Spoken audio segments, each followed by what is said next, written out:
Well, he's DJ'd around within Chicagoland bounds, spinning house and drum and bass. He'll shove some techno inside of your face. He's owned every system since Atari. Admitted grease monkey, he's not sorry. He's making Italian cheese stuffed beets and saucy pasta laid out in sheets. That's lasagna, arcade streamer for years. Neo Geo stained with blood, sweat, and tears. And the Hong Kong Sega Blast City entertains a 17-pound kitty. Yeah, Egon and DJ PSiKYO in one, hacking everything just for fun. PSiKYO will take it apart and make it greater. He'll engineer your whole network. He's no mere administrator with the DNA of Warsaw and Krakow. He's on the south side of Chinatown now. If you got a high score, look out from below, cause oh no, oh no, oh no, here comes the DJ PSiKYO. Ow now, ow now, ow now, here comes the DJ PSiKYO. Oh no, oh no, oh no, here comes the DJ PSiKYO. M1. Happy Saturday, ladies and gentlemen. How are you doing? My name is Joel. You're tuned in to another fantastical episode of Live from the Pandemicade. There you go. Live from the Pandemicade, the home arcade here in Chicagoland, from my eyeballs to yours. Good to see you, and good morning.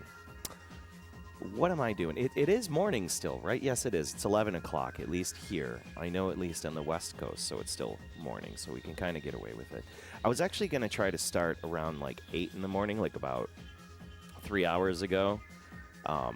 My body and just logistics didn't have it. Sometimes you just need to sleep in.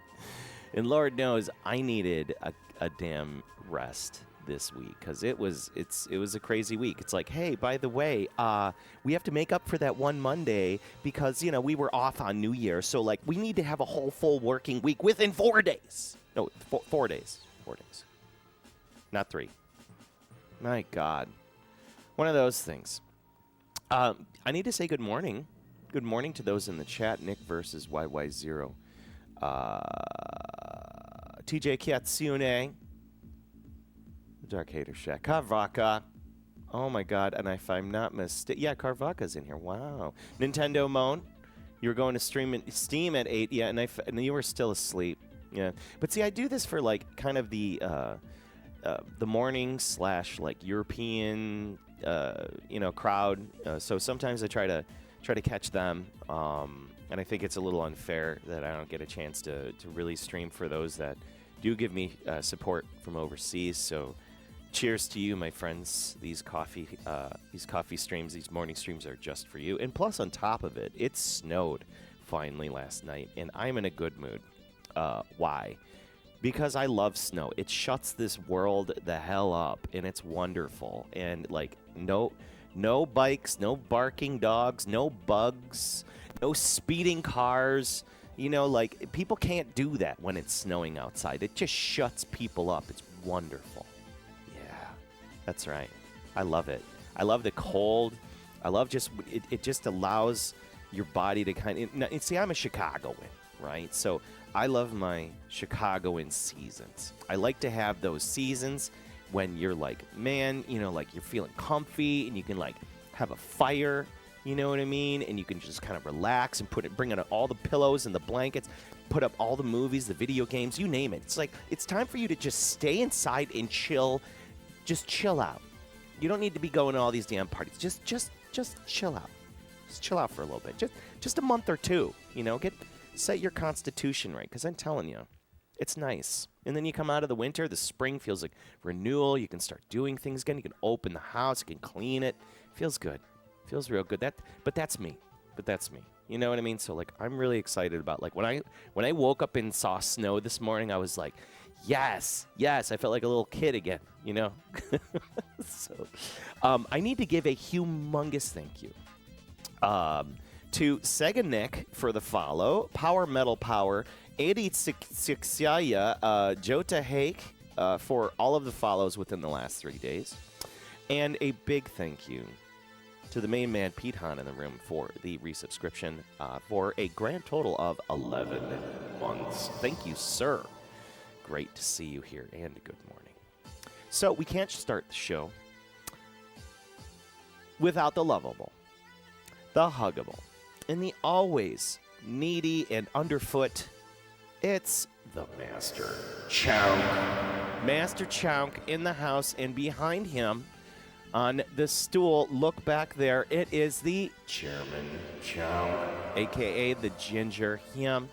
They are both in the house doing it right. Cramzilla, what's happening? Fair Witness, Mom's Secret Recipe. Man, everybody's dropping in here this morning. Good morning. Last time you heard snow was cold, that's a no bueno for you. Well, that's you. And that's okay. But that's okay. That's okay. You know what I mean? Like, we all like things, we don't like things, you know? Your job would make us work Saturday? Remember those days, like, well, at least for me, like, when it would be, like, snowing, and it's like you're waiting for your school. There used to be, like, this crawler at the bottom of the screen, and you'd wait for your school to show up, and they're, like, the districts. You look for the numbers, right? So I remember growing up, and I was like, my district, and I'm like, come on. It was like Keno or gambling, you know, when you're a kid. And if you saw your district cross the line, you're like, yeah, you know. Or, like, you always hope that, like, the heat busted at school, so, like, you'd be out for a week. Oh, my God. Those were the days. those are the days. You know what I mean? It's a good excuse to head back after shoveling the warm-up with some games and hot cocoa. Quest Buster, you can come over anytime. World-class arcade streamer on a Saturday morning sporting a QuakeCon hoodie. You notice that? Yes, this is my QuakeCon staff hoodie. When I was a staff hoodie. I'm sorry, when I was a staff hoodie? No, when I was a staff member there. I used to do that for many, many, many years. What else do we got here? Not fair in the other hemispheres. They don't get to experience the pandemic at normal times. That is very true, Nick Versus. You'd be disappointed it hadn't snowed all week since you've been off work. It would have been really cozy. Yeah. Crip Nation. You guys know what's going on about that. You're at work right now, so you have to watch you in glorious 160p. Yes. Tomato soup and grilled cheese season. Yeah. Did it have a little snow there? Yeah. Anyways, so what are we doing here? I know. We're back. More shmups. Come on, we can't stop. Because if the auto manufacturers can do it and roll their December to Remember events into January, well, guess what? We're going to continue on the December to Remember shmup event. We're going to continue it into January because I have been sick. So we got a little makeup time. But you know what? That's fine. I can do whatever I want. It's my stream.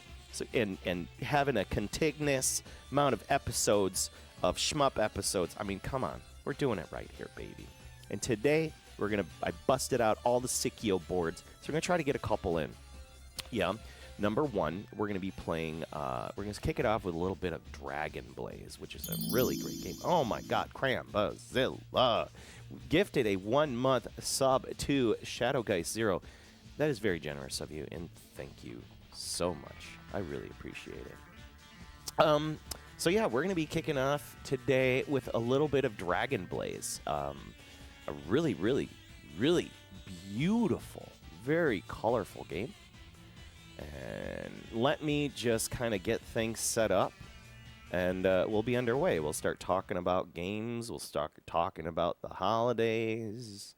Hopefully everybody had some good times. Yeah, we got all the games here. If you look at my Twitter, right?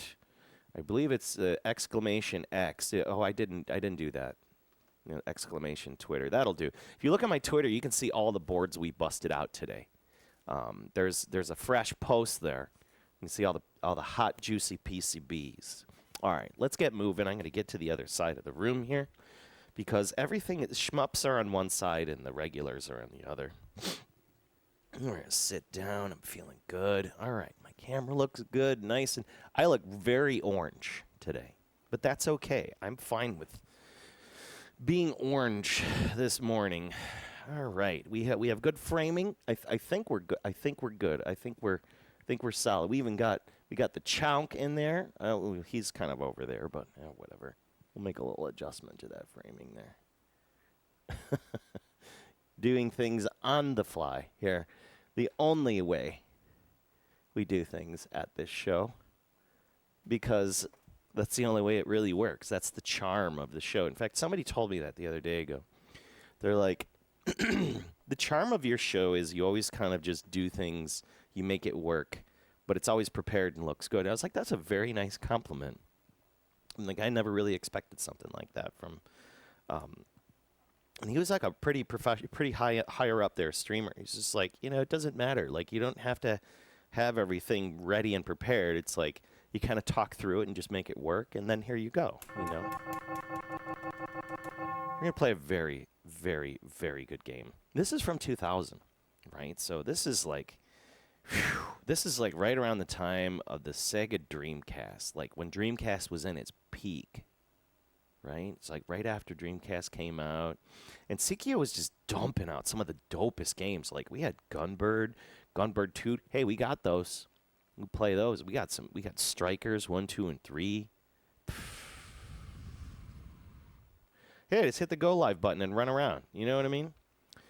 Dragon Blaze is going to play that last night, but you're too tired. Yeah, you need to have some like energy to play this game because this.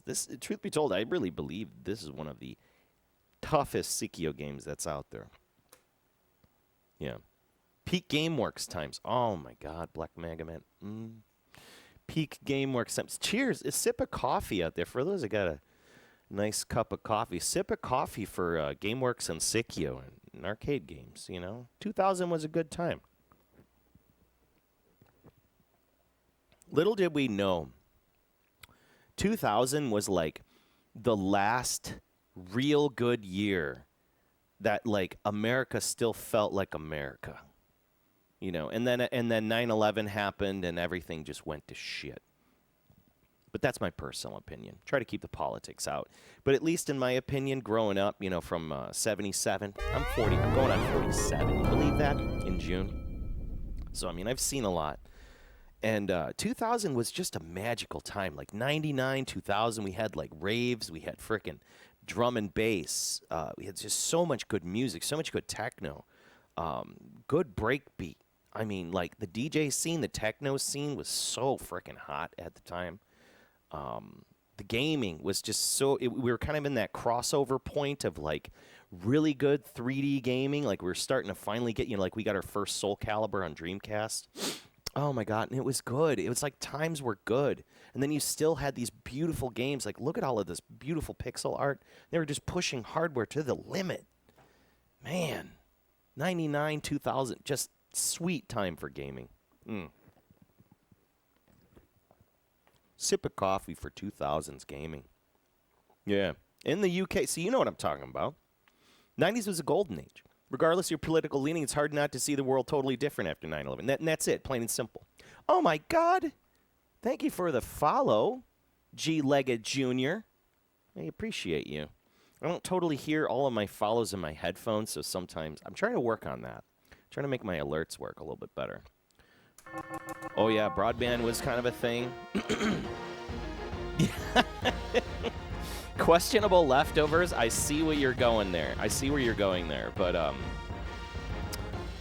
yeah, I was I worked at a college, and we had a real high-powered network, and we had free reign of that network. And to say the least, I was on broadband before broadband was broadband. Working on Shiva Land Rover dial-up systems and splitting DS3s and OC1s and shit fragmented T1s. Remember those days of fragmented T1s? Anybody have a fragment T1? We had I was working on this thing called the Illinois Century Network back in the day, and we used to do did some crazy stuff. But again, that was like the 2000s. It was the wild west of the internet before and no offense to everybody on the internet now, but I'm gonna tell you this.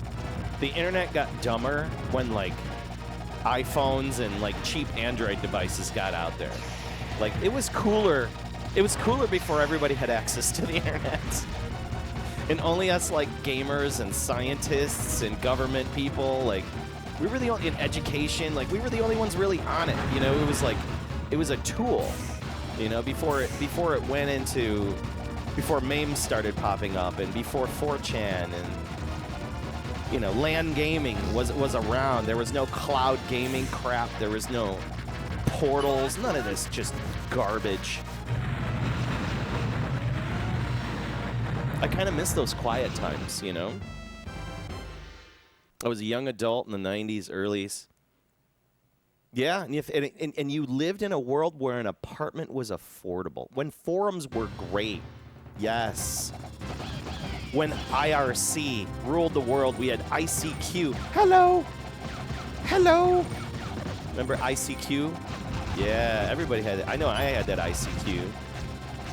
Even Microsoft had that instant messenger, which was killer. That actually was cool. I can't say much for Napster or any of those services. They had their charm, and they got you what you needed, when you just wanted it for a party or a DJ event or something. But yeah, those services were trash. That's why we were in news groups and IRC. Because news groups were the real bread and butter of the internet if you knew how to use them. Get whatever you want. Before the days of copyright protection and bots, you could just get whatever you want. Release groups like Echelon and all of them were out there, just Utopia working on piracy for Dreamcast. Oh my God. The reverse engineering of things. Like, it was just such a useful place. It was such a useful place. It was like before the internet was weaponized, you know? I think that's the best way to kind of put it. It is like, yeah, piss off, pirate ship.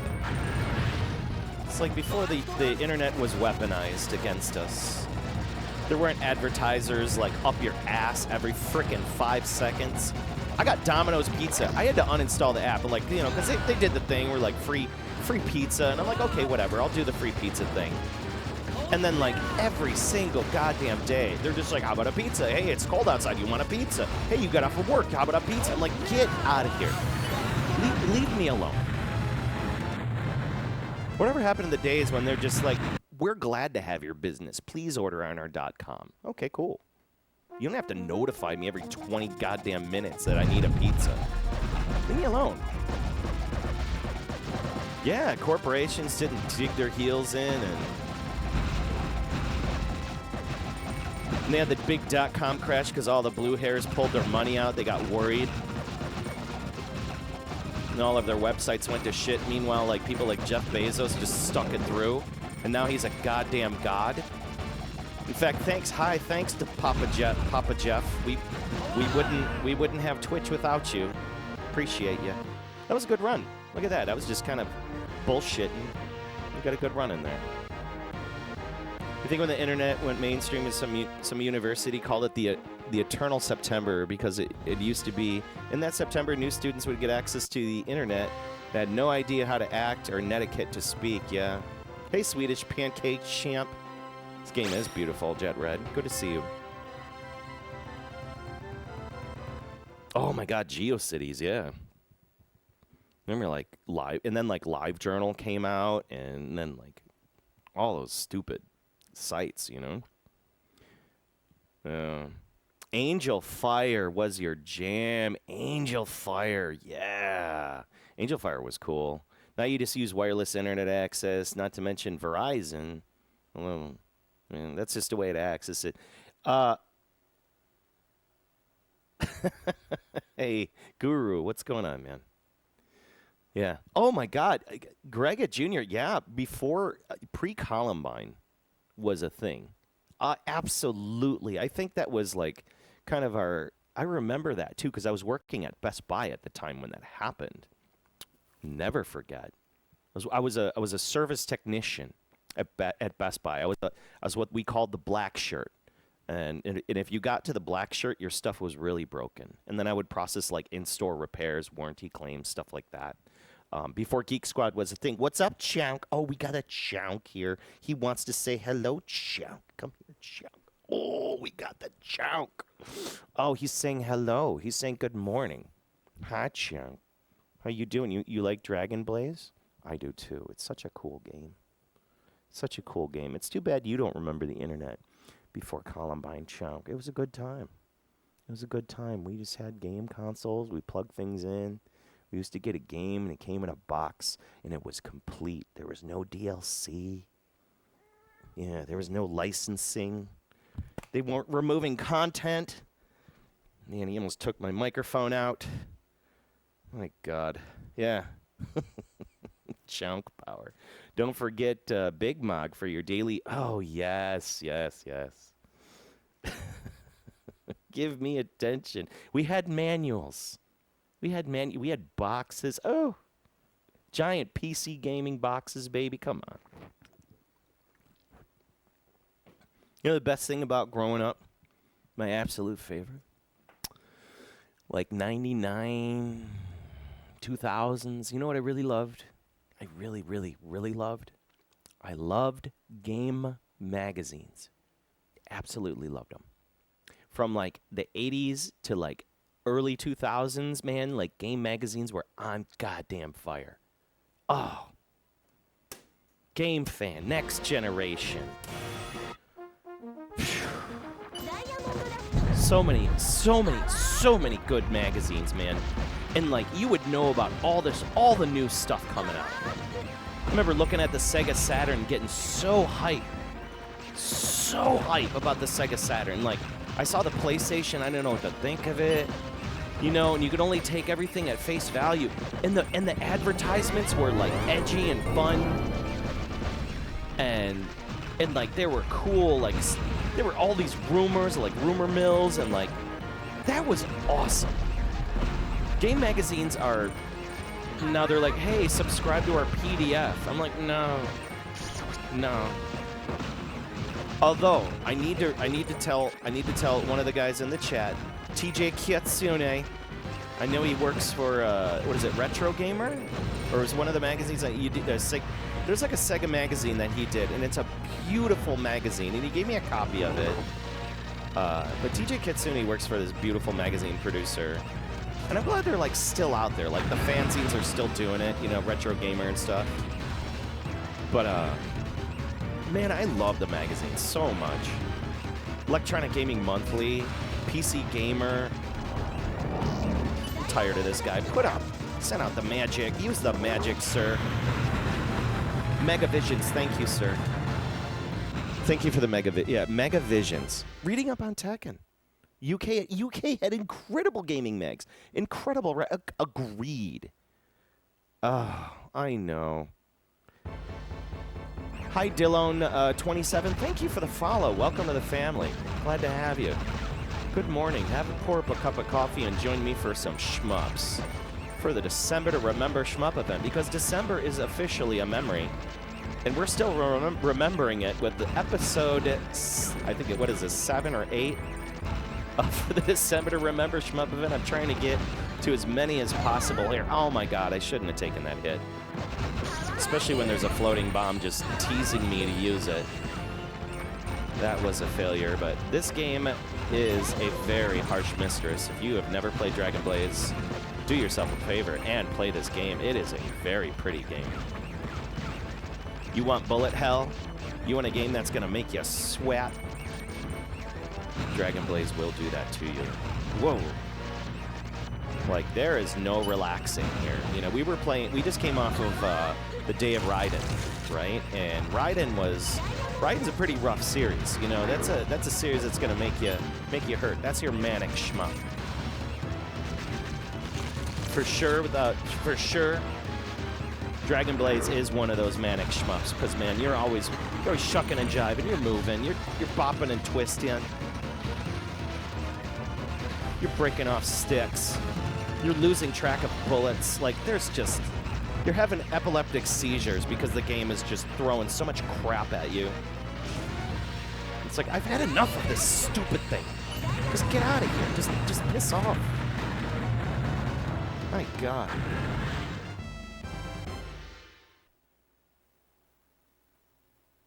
Yeah, the older mags even had arcade content.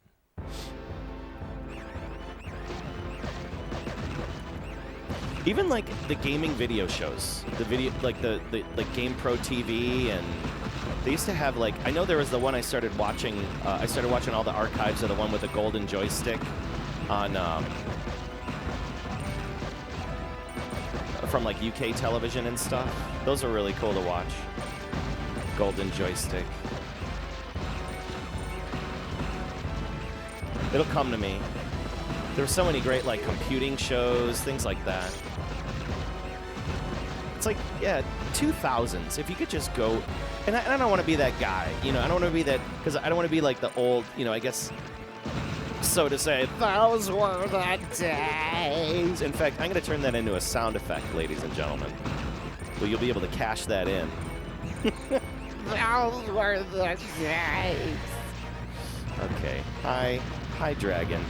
You are sending a lot at me. I'm going to give you some magic there just to break up some tension. Whoa, just get through there. Have some coffee, sir. Get out of that bullet pattern. A little bit of figure eighting. Woo. That was only a mid-boss. Oh, hi. No, no, it has a heart. I just fought this thing, too. Ah, see?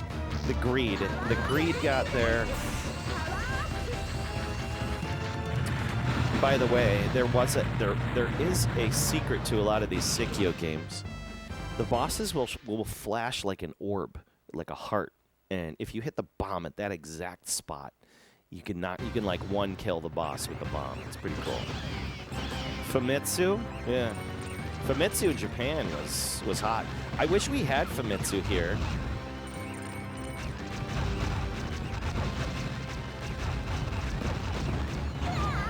Shit, I couldn't even find a damn route through there. 1-4. We're doing better. I like this. I like this. Look at this. We got it. We have a score, and you can see it's recorded my last score, 298 400. I was close to it with Quaid. Quaid seems to be the go-to. Quest Gaming Magazine. Game Master, thank you. Game Master was that show from the UK with the golden joystick. Oh, dude, Swedish Pancake Champ, right there. Your comment right there. For those few who bought original games for Commodore 64 Amiga, and I guess those magazines were a big deal. They were a big deal, and the reason why is because on some of those Commodore 64 magazines, because I grew up with the Commodore. My family kept up with the Commodore. I didn't grow up with a Nintendo. We had a Commodore 64. I didn't have a Nintendo until it was like 91, 92. But I love the Commodore magazines because you would have like that one section where there'd be like a monthly game. And that monthly game, it was cool because like instead of it being included as like a disc attached to the magazine, which of course like the PlayStation and the Xbox magazines did, the Commodore 64 magazines would have like pages of code, like basic code, and then you would have to type that MFR in, like just type that damn thing in, comma by bracket by everything, and it was kind of cool because it like taught you how to code. On the other half, it would be like, you know, some of these games would be like 1,500 lines of code, and you'd be there like all night just typing in code. You know what I mean? Those are good times. I always liked that. And because the Commodore magazines taught you how to program. You know, they taught you something. They taught you something valuable. And they got you excited about like making games and making things happen with your computer. You know? Versus today, it's like, oh, here's your iPhone. Yeet. Yeah, your dad did that. Yeah, Dad and you did that. See, you know, that's what I'm saying, random Twitch lurker guy. I mean, I pulled you out of lurking mode just to talk about that. Yeah. We had the SNES mag in the UK called Superplay, which covered Japanese games, manga. That sounds cool. I would have loved to have looked that up. Superplay. I'm going to have to look those up. I'm sure they're out there. Yeah. You should have better connection to Japanese games, media in general here in North America. I can also agree with that as well. Okay, I'm going to get a sip of coffee here, and let's keep going, because I need to wake up. Those are good times. Good times. 2000. Sorry, we totally went down a rabbit hole here. Quaid seems to be the best, but we're gonna go down the chain. We're gonna go down the chain.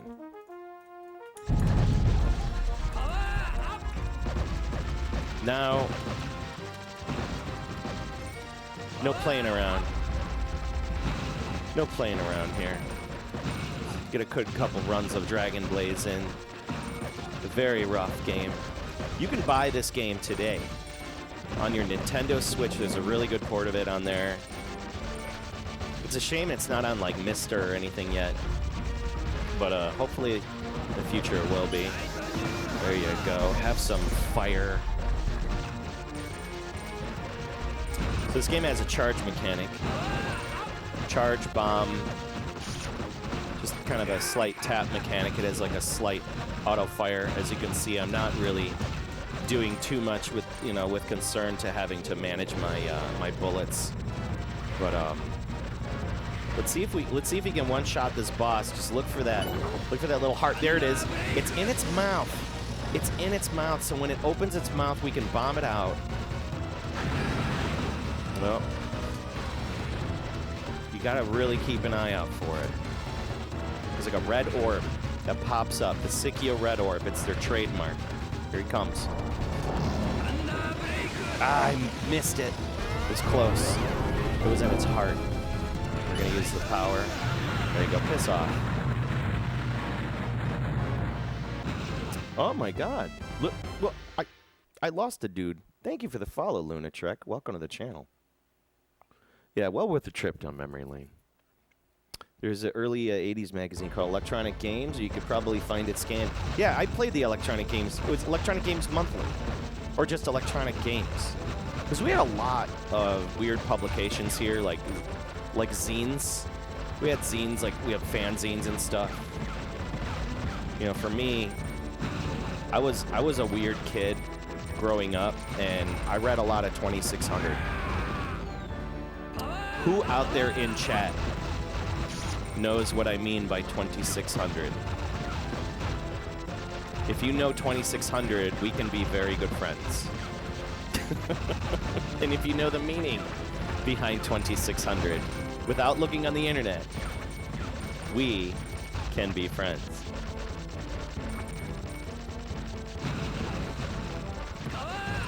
$2600 was an amazing publication that taught you many things. And growing up, I felt like it was the most illegal publication that shouldn't have been, you know, released, because there was just so much usable information in there.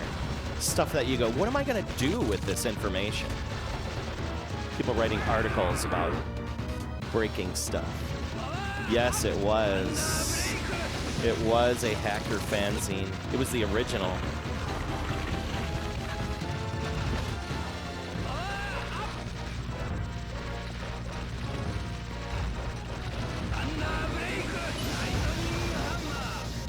Psycho Hammer. Whoop! That was ugly. That could have been very, very dangerous. Oh, I have like an auto fire going on here. I don't know what's up. Whoa, whoa.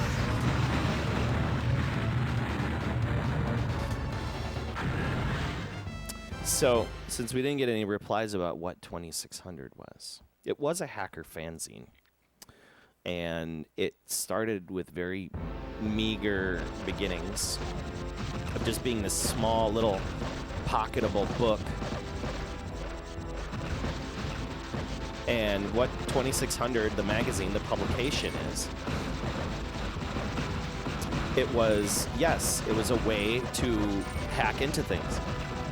It was a way to reverse engineer things. It was a way to fix things. It was news about what's going on in the big telecom world, because we would hear nothing about it. We would hear stuff about, you know, what the government's doing. But it was, what was cool about 2600 though, it was like, it was good information. It was well vetted. It was well filtered. There were very few times when you're like, I don't know about that. Like, there were no conspiracy theories or garbage in there. It was just straight, hey, you know what? Do you want free phone calls on a payphone? Yeah. All right. Get a recorder. Record those little digits that happen after you put a quarter in. That's the sound of a quarter going in, and that's how Ma Bell knows that you're making money. You know, that you put money in the phone. If you play that through, boom. And then there were these phone numbers. You can make phones do things and make them ring. And you can, you know, I remember getting like original bag cell phones. Everybody remember like before the StarTax, like the Motorola bag phones. They used to be a big old bag phone. And they were analog. They were not encrypted. They were not scrambled, right? And I remember somebody published an article where they had to do, if I'm not mistaken, they had to do a retract. But they gave you the codes to like turn those phones into a receiver, and you used to be able to listen to people's phone calls off. It was wild stuff. I remember I had a police scanner, right? We had a police scanner, an old a Bearcat police scanner, and it was, you know, it was pretty nice because like, I was big into radio growing up. It made things it kept me busy. I'm still into radio very heavily. Not heavily, but up there. I still do communicate. And we used to, like, before cordless phones, everybody remember cordless phones. Cordless phone was like the biggest invention, the biggest human convenience invention ever in a home, having a cordless phone.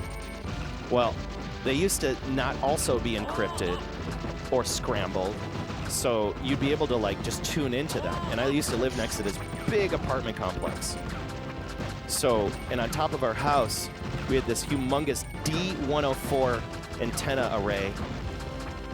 And we would listen to, like, it was mainly for CB, but then we also tuned it for, like, airplane traffic because we were in the midway flight path and stuff like that. So I started messing around with what I was reading.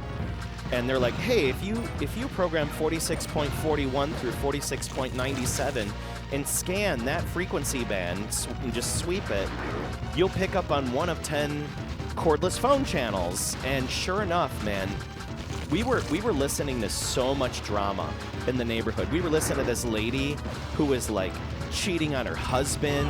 Like, it was hardcore stuff, And you can't talk back to these people.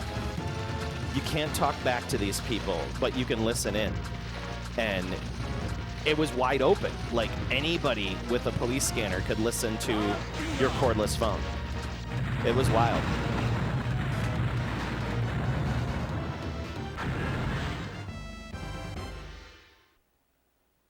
Subcultures run rampant with conspiracy and misinformation. Yeah, that's a problem. Freaking, yeah, Nolan Bush, Yeah, we did the freaking. Phone freaking. We'd find ways to, like, talk to the carriers and try to misinform them of who we really are and get free stuff. But we're talking about, like, Ameritech and Ma Bell back in the day, when there were specific things that you only say that they understand, like secret codes, and they still kind of have some of that, but now it's like everything's all like ultra encrypted and shit. It's all in apps and token based and heavily monitored upon monitored, and it's not as fun as it used to be. As for pirate radio stations, we did build an FM transmitter. It went about like 5 miles. It was fun. It was a fun experiment. I remember seeing that movie Pump Up the Volume with Christian Slater. Great movie, by the way. Very, very good movie. If you've never seen Pump Up the Volume with Christian Slater, like, you got some homework. It's a solid movie, especially for a snowy day. It's a movie about a kid that moves into a community in Arizona, and see, I shouldn't have died. That was garbage. We're putting our quarters in. We're gonna do like 2 more runs, and I think we'll be done with this game.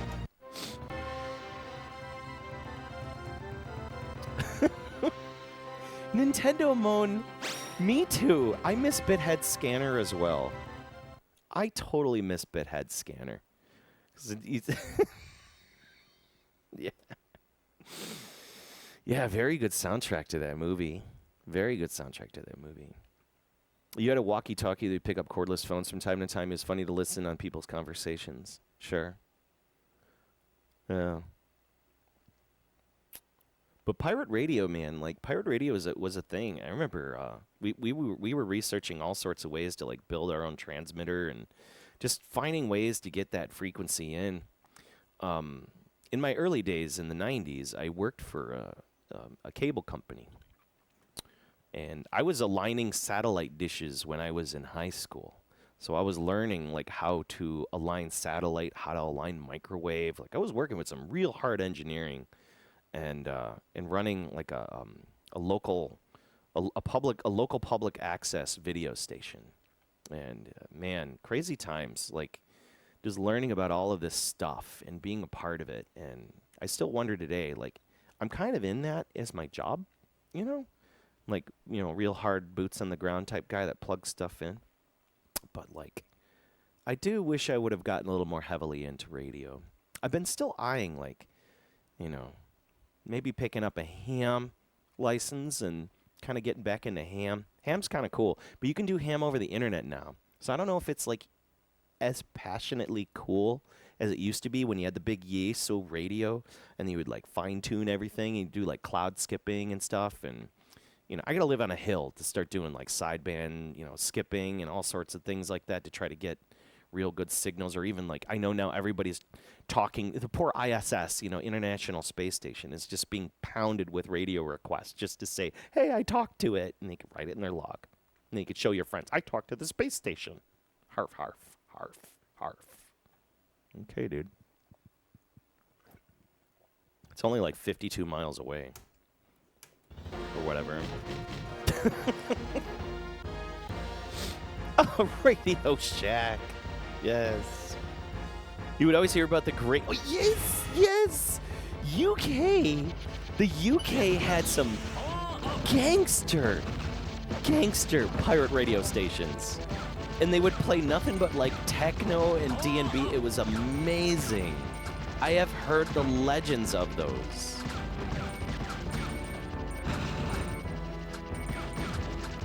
Yeah, radio is cool, man. Radio still is cool. And after it's all over, it's funny now because I keep a CB in my car. Mainly because I'm always on the road and or like I use it for off-roading and stuff. CB radio is still a very powerful platform, and I use it daily on my drives to work and stuff like that. It's pretty cool. And yeah, you know, people are still on it. People are still using it. It still has worth. But like, when society collapses one day, like CB will still be around. People that learn how to use a radio, it may just save your life one day. You'd be surprised. Okay, this damn boss can piss off by now. Okay, let's see if we can get his single shot.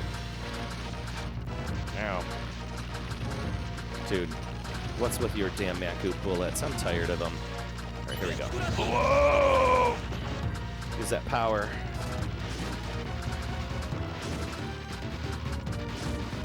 All right. Oh, you can go down now. You can die now. Thank you. Piss off.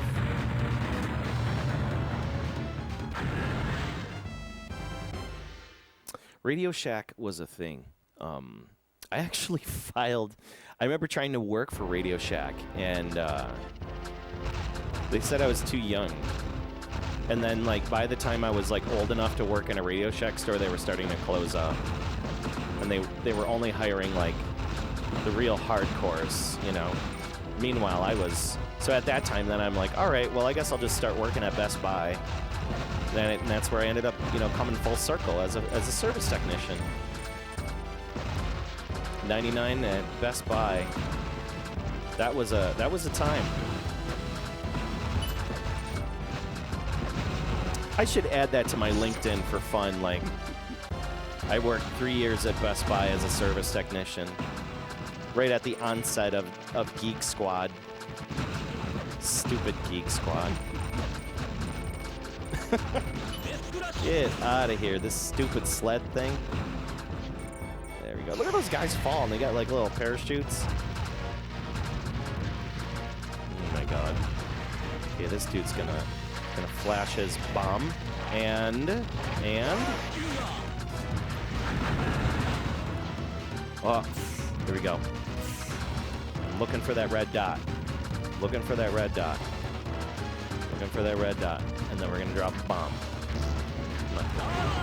Damn it! I missed it! It was right there. It was staring at me. You could drop the boss. Okay, so again, what am I doing?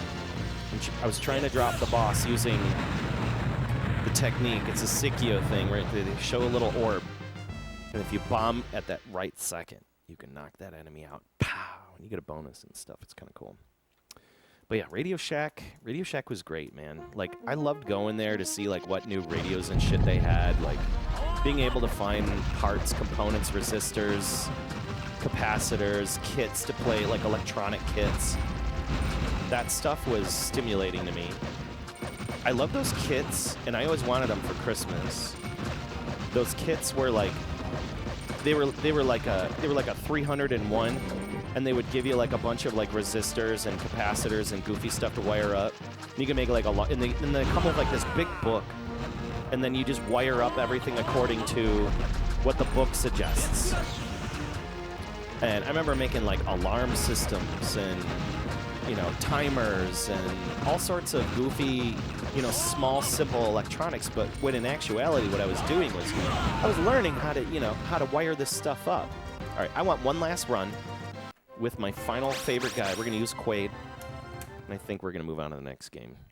Radio Shack was the only place in town where you can get components, but the markup was very real. I agree. The guy that built the UK's first computer for World War II was a telecoms engineer using relays from exchanges. That's right, because relays would only offer what? On or off. Yeah, telephone relays were a big deal. I remember hearing about that guy. It's crazy to think that our whole electronic society is based upon on or off. The true 1 and 0.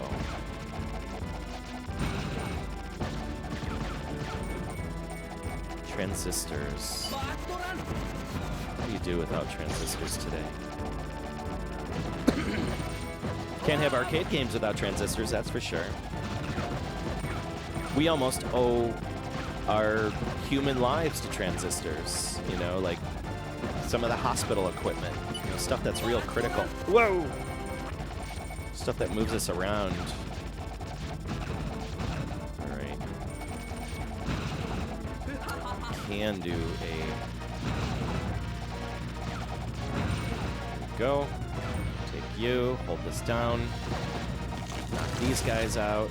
Goodbye. Having a real good run already. We're going to try to top our best score here. Whoa! Watch out. He's going to show his little red dot somewhere.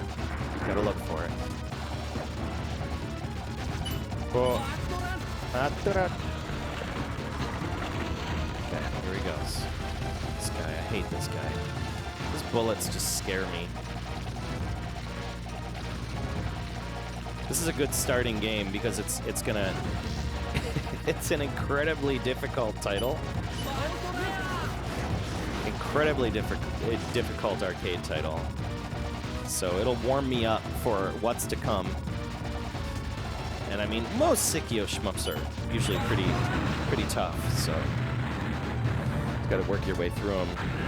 You think Radio Shack was a victim of their own name in some ways? The name hamstrung them to where they didn't know what they had to offer. They might think they're radio, telecom stuff, and obviously understood the general public. Yeah, because they started doing computers and things. They, like, had their Tandy computers and things, but, like, they didn't do, like, they could have called it, like, Computer Shack. They could have moved up, you know. You're right, like Radio Shack. Nobody knows what that is, unless you're old.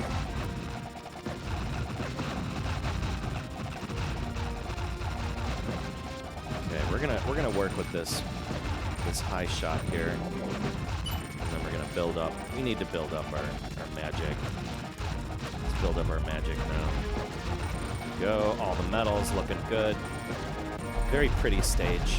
Looks gorgeous on this monitor. Oh my god, I couldn't find the hitbox. I deserve that death.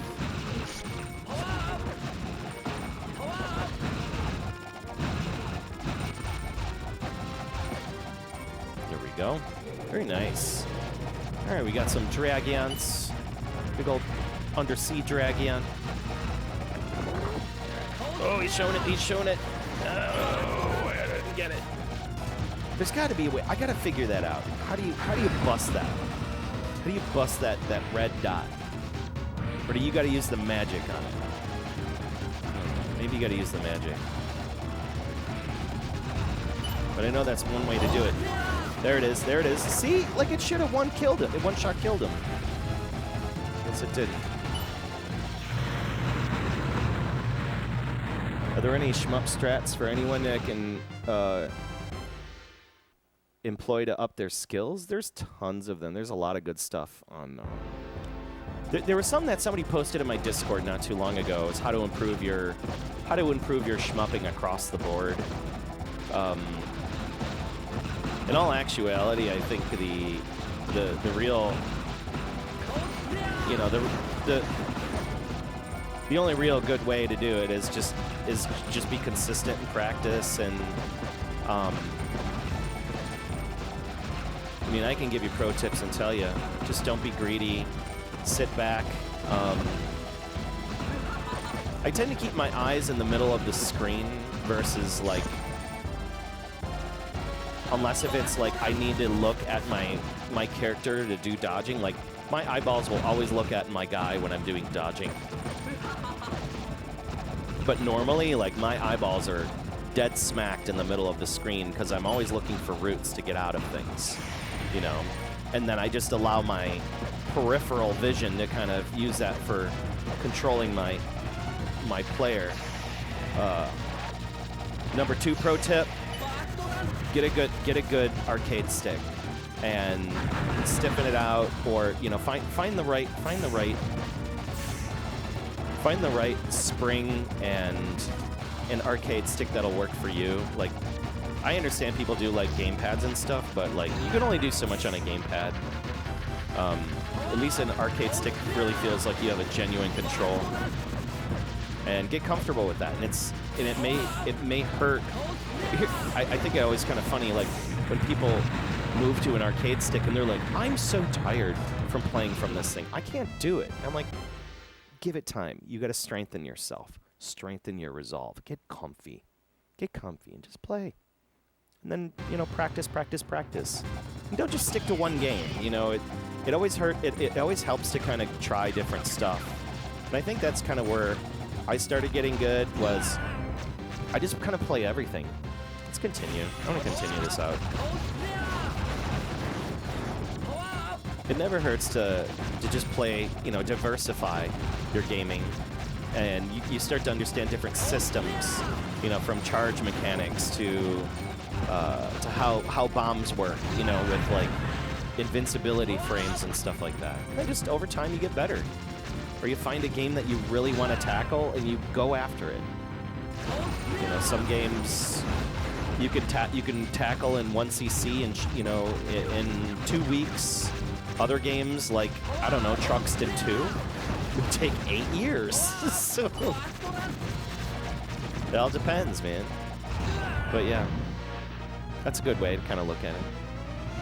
Happy Saturday, Helldog. How you doing? Yes, Shmup Junkie is a wonderful resource as well. Sivern, Kissy Foda. No, this is Dragon Blaze. I do have a Sivern too.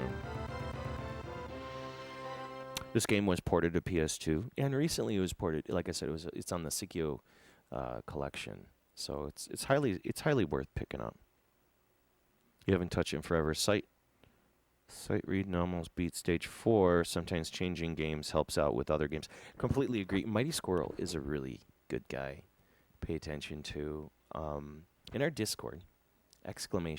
!Discord in the chat. So if you want to join the Discord and continue this conversation and look up details, we have a lot of shmuppers. In fact, my Discord is made up of like a lot of shmuppers. We have a weekly shmup challenge. It's run by this wonderful gentleman named Aaron Creighton. He's just a beautiful artist, and he's got a real cool channel where he just doesn't talk, but man, that son of a bitch can play. And yeah, it's really nice. It's like we get a chance to kind of keep changing our gaming, you know, and just see how we rank up and we get better and better and better. And you know, I'm not good by any means, you know, after seeing some others that can either they got the brain for it or they don't. Shmups are kind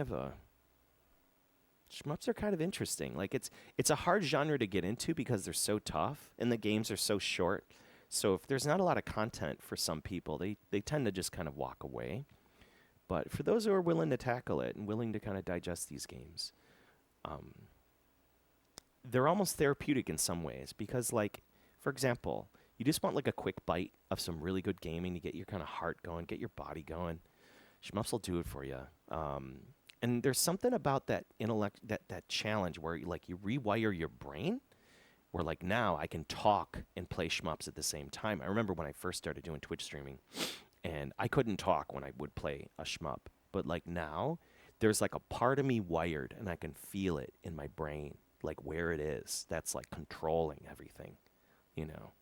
And over time, you just kind of get comfortable, you know. But I do agree, like what Mighty Squirrel says, just diversify your gaming. So let's close this out. We have played enough of this. Let's show the board off. Why not, yeah? PSiKYO. So we are playing on real hardware, right? We're not playing on the fake stuff. No emulation here. At least we try our best not to. But now that my Mr. Kate is down, we have no choice. So there you go, Dragon Blaze right here. These boards aren't that big. They're about maybe 1.5 Polish heads big. We measure things in Polish heads around here. My Polish head is quite mighty. So you can see there in the size and shape. That's what they look like. But, yeah. You buy the board for me? Yeah, no. No. I just acquired this guy last year. It's actually a conversion. Oh, my headphones are stretching. Let me get this music going here. Oh, my God. Welcome, everybody. You're tuned in live and direct from the Pandemicade.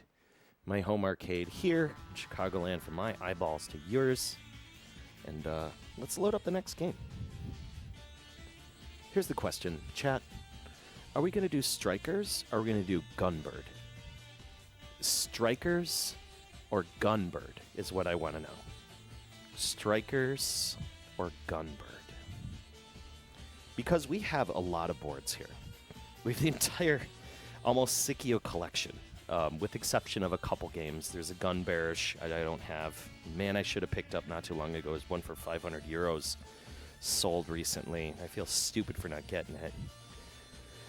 But yeah, Strikers or Gunbird?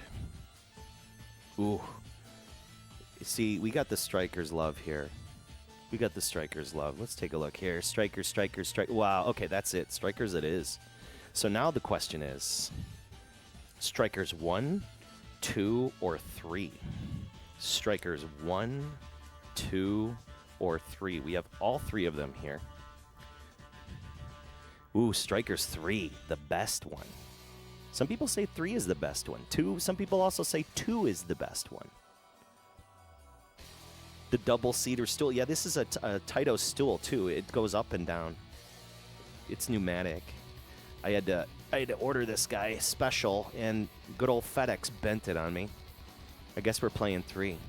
Strikers 3 it is. Okay, Strikers 3, where are you here? We got you. And that's something different. Oh, this is the Strikers. There we go. Strikers 2.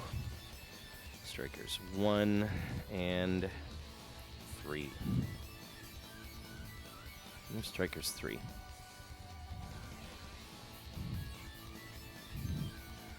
Alright, let's test this in. Here's Strikers 3. That's what it looks like. Very simple. Nothing much to it. Again, same board size. Yeah, there's not much difference. Except the mechanics are a little different.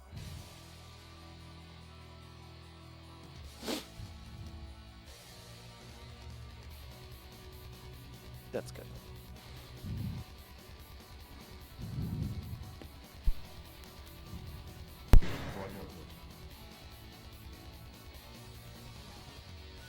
Dope.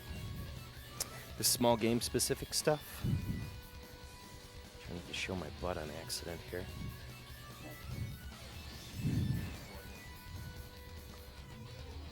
Yeah, I do like Strikers 3. Strikers 3 is really cool. Alright, Strikers 3. When did this come out? Oh, did I put Dragon Blazy? I'll just leave it there.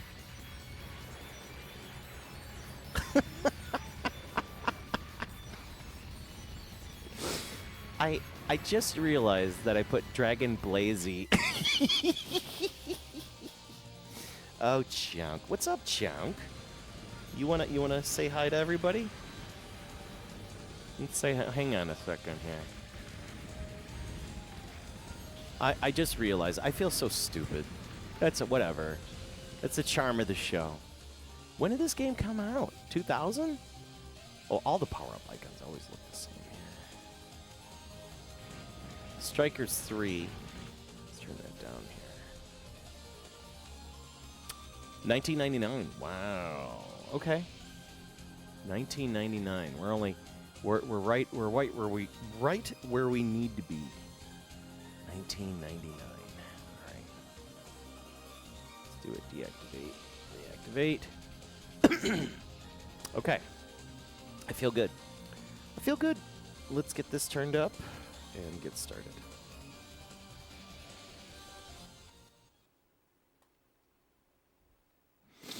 All right. For those that are tuned in, welcome to the channel. My name is Joel. You're tuned into Live and Direct from the Pandemic, where we're doing the December to Remember Shmup event. I know it's not December, but we're definitely remembering it by continuing on my Shmup series. Currently, we are in our 8th episode. I think it's the 8th episode. I'm probably correct, but I've been trying to push as many. Oh, episode 7. I am on episode 7. We need to make it to 10. Man, I need to finish this month off strong. So yes, I've been doing all of my shmups that are in my collection. We're using real boards. So probably we're going to try to fit in Sega shmups and oddities this Tuesday. I don't know if I'm going to have another weekend stream next weekend because I'm going to be on assignment. But the following week will then be Taito shmups, I think. And then I think we'll do the year-end wrap-up and shmup of the year, because we need to do that, right? And we'll do that through the rest of the month of January, because frankly, like, I need to get I need to do this. I've been overdue to just go through my shmups. You know what I mean? Like, because every time I feel like I'm so pressured in December to get it all done, and then like Christmas rolls around, and then like you just get busy. Like this year, I just got sick. You know, I don't know what's going on, but there is a nasty respiratory thing going around, and it's getting everybody. Everybody I know is sick right now, and this thing's trying to get me for a 3rd time. Like, I was down for a month. I counted. I think it was like a total of like 28 days I was down, and it tore me up. You know, 2 rounds of antibiotics. It was brutal, and I was still trying to stream through that. So, yeah. What are you going to do, right? Sip of coffee for staying healthy. All right, let's get down to business. All right. We got Strikers 3. Let's do this. And I think, and the chunk is moving around. I think he's hungry. You know what we're gonna do? We can't just do this right now. We can't just do this right now because I got a damn cat here. Look at him. He's just like, please give me treats because I think it's time to feed the chunk. We're gonna feed the master chunk. Oh my God, chunk. Are you hungry, chunk? He's hungry. He brought his fish in here. Oh my God, you brought a fish in here? Look at this. He brought a little Darius fish in here. See that? He brought the little fish. You know it's a good time when he brings the fish in. When I wake up to getting fish, when I'm finding fish in the bed, it's funny. He'll leave a fish for me. All right. Let's give this game a rip. Potato chip. Or so they would be in the UK, potato crisp. Give it a rip, potato crisp. They're not chips, they're crisps. Get that through your head. All right, what do we got? Make sure we're good. Strikers, it is spelled correctly. All right, let's do this. Strikers 3. Got Super Hornet, B-17, F-22, A-18, and I think that's the... I don't know what that is. Swept wing weird fighter. We'll take it. Whatever. Ah, there is an auto fire circuit for this one. Thank you.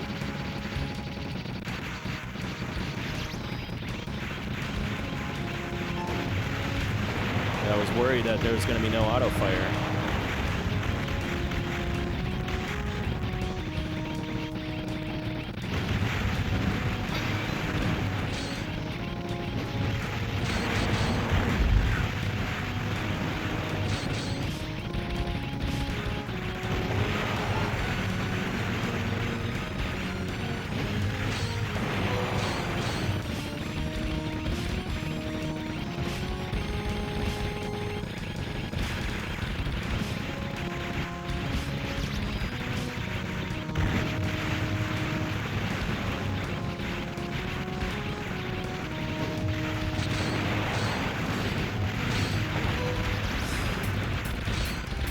Game is opening up on me, man.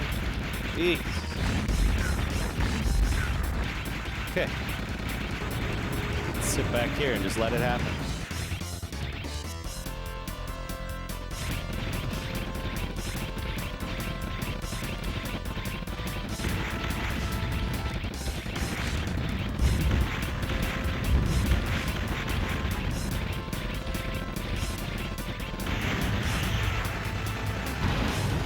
Whoa. Super boss spider.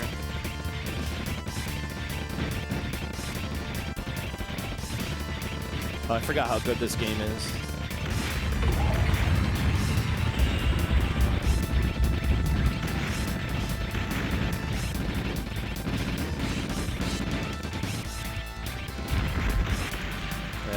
Goodbye. Don't forget to bomb for easy technical bonus. What do I have to do? That's the thing where there's the red dot, right? Where there's like the red orb in the enemy, and if I blow it up, it's like a quick death. Is that correct?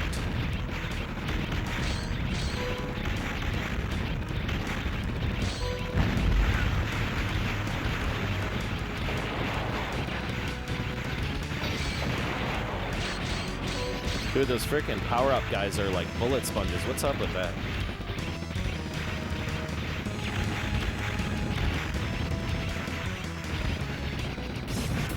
Oh my god.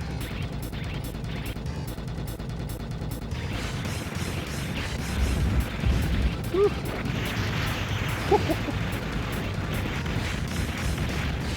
Clean that up on that side. They're just gonna be taking pot shots at me. Get out of here, dude. Taking pot shots at me.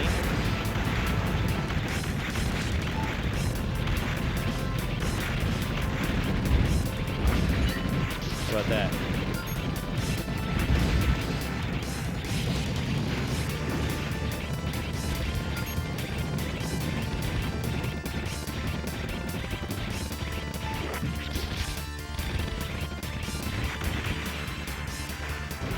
Bomb the shit out of him. Oh, hell yeah. You've been playing all the PSiKYO games on your big-ass TV? That's luxury. These YF-22s, the plane that didn't win the stealth contract. What do they call it? The Impossible Diamond, something like that. Really pretty plane. McDonnell Douglas, YF-22. Wish we would have kept that thing. I think it looks a little cooler than the F-22. It was pretty confident.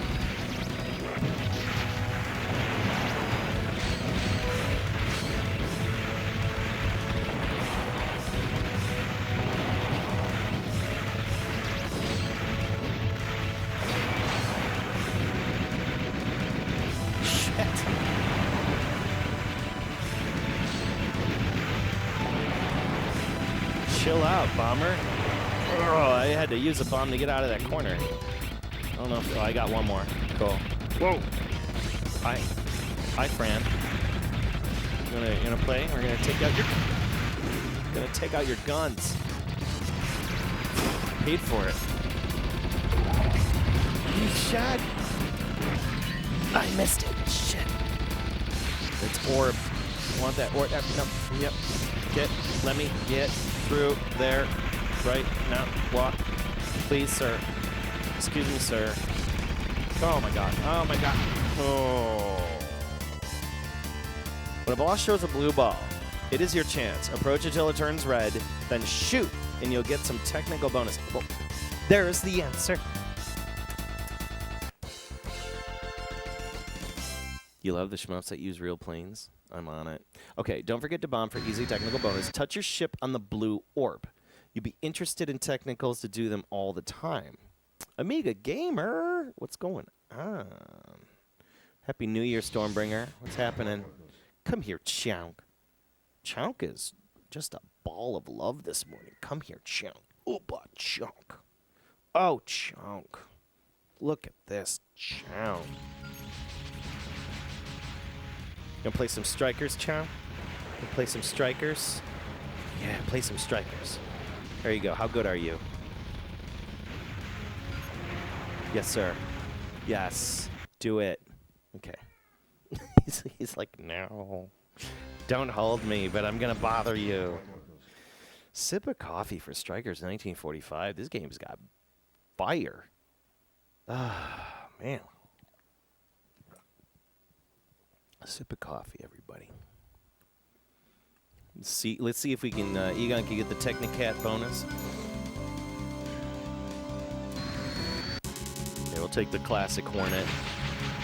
Okay, that'll give me those missiles if I hold that button down, which is nice, so we can build up that power. There we go, knock you out. Oh, I can press bullets. All right, so this game has this cool feature that some games you can do it with, where like you add bullet pressure, and what I mean by that is, like you can press bullets. Like if you go forward, watch my bullet speed increase. You can like add pressure to your bullets, your bullet flow. It's like, you can see the power just ramp up when I move forward with that auto fire. You start to really saturate all those bullets. Get those medals.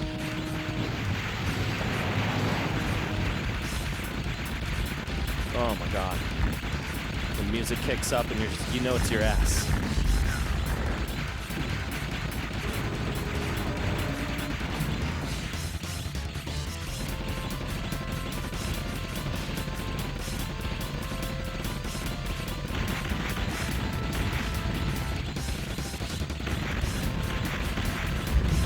Go! Gotta remember to shoot those damn things. Alright, I shouldn't have died at that first level. I'm gonna do a reset. I'm doing a reset. Sometimes you just need to reset. I'm not feeling comfy. Bomb away. If you don't bomb now, you'll lose your advantage. I said something there. I should have read that. Oh well. I'll put that credit back in. But you know what? We're going to do the F-22 because I feel like the F-22 should be like a thing I want to do. I like the F-22. I feel better. I feel better using the F-22. It's faster. I like this plane much better. And you got those lasers. Yes. Stop coming out, dude.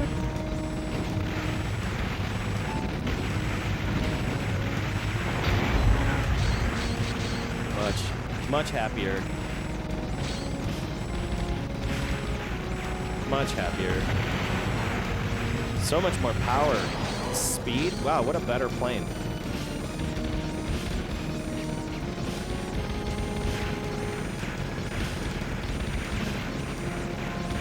I like how those lasers just go straight through versus just ending their shot at like the enemy you're aiming at. So they just keep going.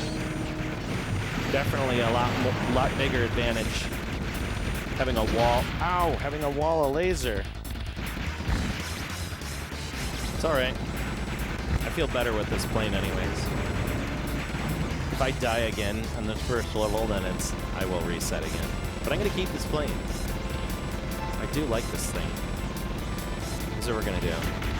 Wait for it. Oh, no. Just die.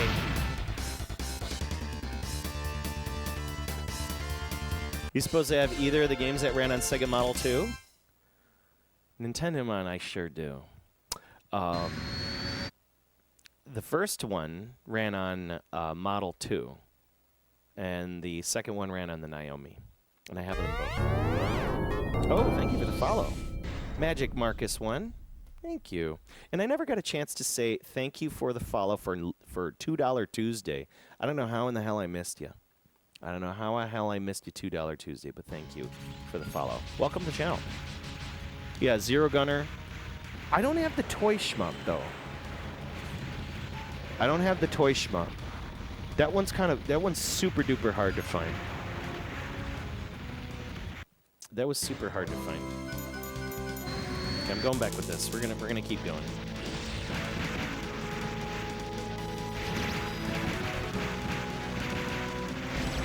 We need those. We need the power.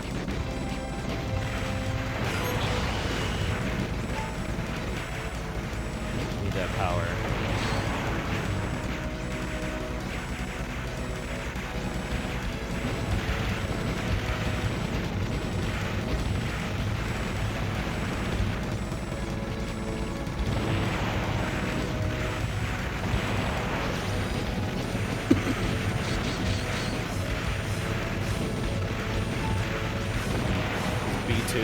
B2 spirits.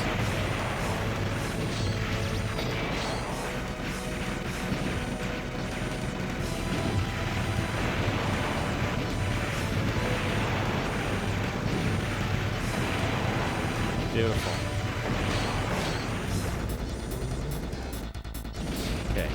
Now, take this seriously now.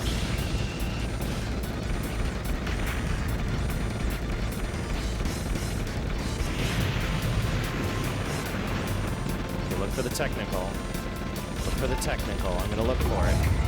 Here it goes, here it goes, here it goes. Touch it. There it is. I did it. Yeah. I never did that before. That's cool. Just go up and touch it. Technical. That was cool.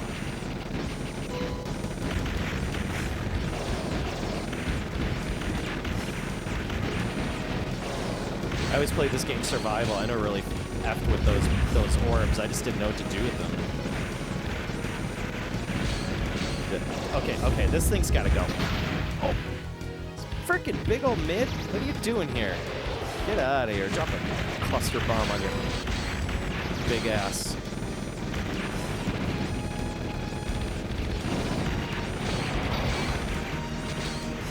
Bat Rider has these choppers too. These similar, like double. They look like ospreys.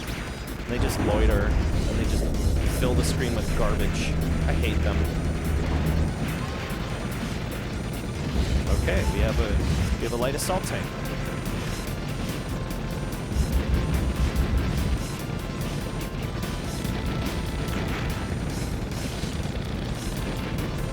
So this game's rocking and rolling now. All right, here we go. Here's what we're gonna do. Here's what we're gonna do. We're gonna get in there, drop our dude. Woo! Piss off. All right, look for that technical. Play close. Look for that technical. Get ahead of it. And then what I'll do is, when I'm ready to do it, I'll drop a bomb. Look for the technical. Go, go, go, go! Ah, you almost got it. Son of a bitch. That's cool. I like that. Gives you something to fuck with. So now I just got to destroy this thing, because I don't know if I'm going to be able to get another technical. Oh my god, it's spinning.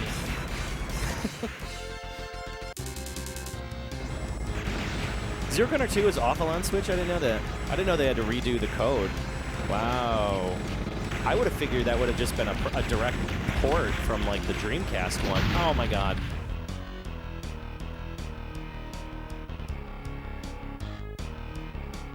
.416 by 9 mode, they had to remake Zero Gunner 2 from scratch for new consoles because the source code was lost. Okay, hold up. Here's my question. Zero Gunner 2 was on the Dreamcast. So, and that was a damn good version of it on the Dreamcast. So, like, how do you lose that code? Just use the Dreamcast version. That one was just fine. What happened? That's interesting.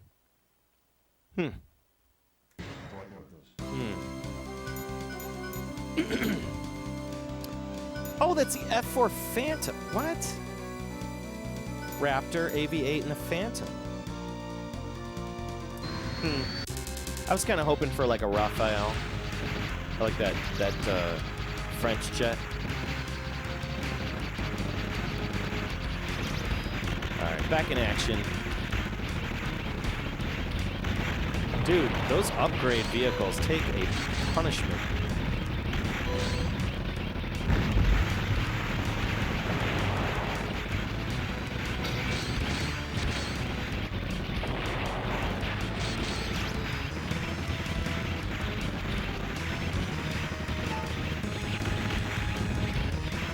All right, let's take this seriously. You blow up like this train depot. No. No, I don't want that thing in my face. Just get it out of here. No time for it. Get out of here.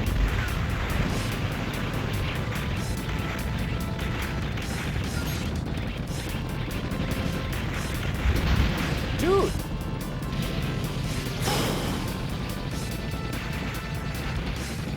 First level. Although I like the F-22 because it's so fast. There we go. No! I think that worked.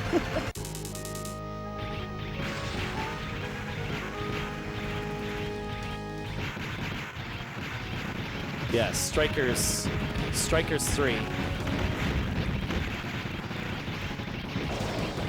The game name is at the top of the screen. You know what's funny? I'm starting to realize that I need to somehow find a way to show off that, like what game I'm playing a little better. Because I don't think people always see that all the time. I will fix that. I'll figure something out. No douche. I know some people do the logos, but it's also a pain in the ass to always find all those logos. And personally, like, I feel like they take up too much screen space. Like, I'd rather have the screen filled with the game as much as possible. And of course the cameras, because everybody likes to see the jump. There we go. Put that thing in its face. Okay, and then its thing come out of its butt. Okay.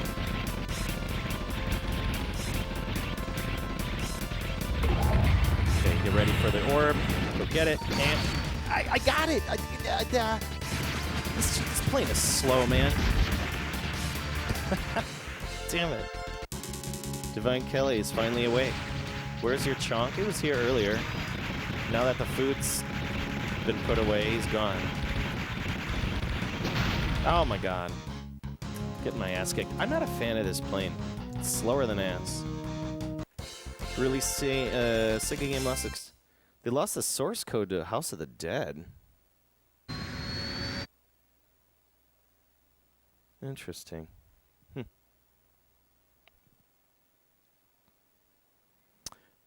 Press up on the question. I will. Let's do it. X36. Look at this thing. This is not a Mister. They haven't released any of the PSiKYO stuff on Mister yet. Okay. Yeah, we'll use this thing. It's got an auto tracking shot. So for those that don't know, by the way, in the chat we have the Divine Kelly. She's a part of the Pandemic Age crew. Good morning to her. Last I checked, she was playing Pikmin on the couch till who knows when. She's been in a big Pikmin tear right now.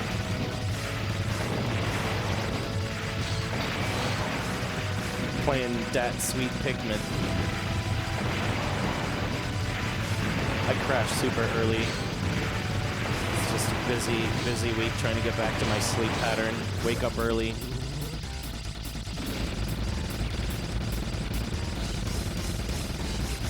Oh. Oh, wow. Look at this. What? This thing's powerful as hell. All right, I'm going to wait for it to turn around, show its butt. Oh, it touched. Oh, I couldn't. What? It turns into a robot. What? And it started getting, it got really mad. Oh, my God. I don't know how that, I don't know what the power down was. I should have died.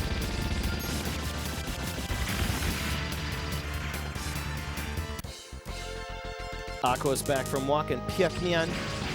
It's all about the Pikmin. There's been so much Pikmin here. It's funny because last winter, Divine Kelly was addicted to an interesting game called Vampire Survivor. And I mean, we're talking like till 5 in the morning. 6 in the morning. Get that thing out of here. That was a fun game to play. It was fun around the time when it was a January release. It was like the perfect time.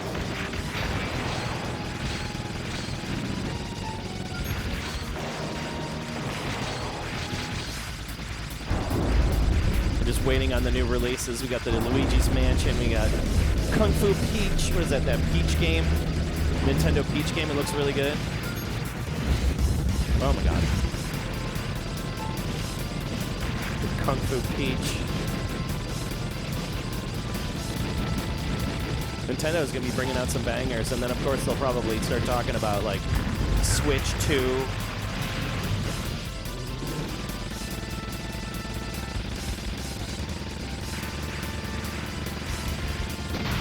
Come on, that one errant bullet. Hot garbage.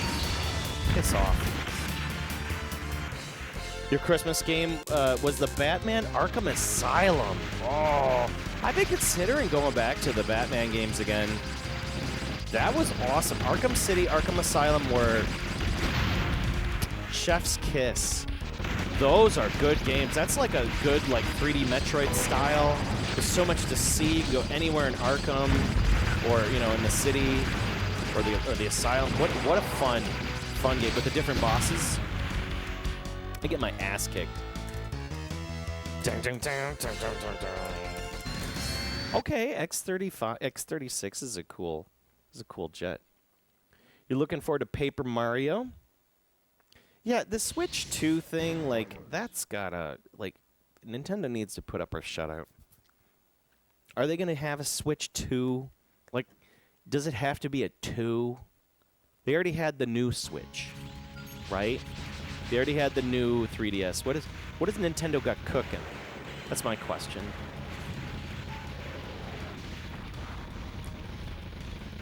I wish they would resurrect Game Boy and make like the Game Boy brand. You know, make Game Boy great again. 3D Metroid style. Make you think of Alfred having to authorize his stuff in a utility bill. Yeah. A Super Switch. You took your copy of WarioWare Move It the last month because you really didn't like it, like the way you keep falling and failing yourself at it. You took back the copy. Okay, so you returned it. That's not surprising. Not everybody wants to sit at the couch and go like this, you know, like, I don't know. You finally got a GDEMU? Oh, yeah. See, yeah, that's a Sega Dreamcast, man. Sega Dreamcast got some heat. All right, we're gonna change games after this. We gotta keep going. This is fun. This is definitely a fun game. You know, Strikers 3 can't go wrong. We'll move on to Gunbird after this one. Play some Gunbird. Go through some PSiKYO Shmups. As you can see, I'm only getting towards like level 3.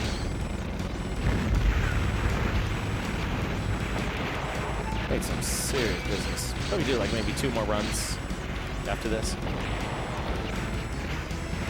Move on down to Gunbird. In fact, no. You know what? We'll do a palate cleanser.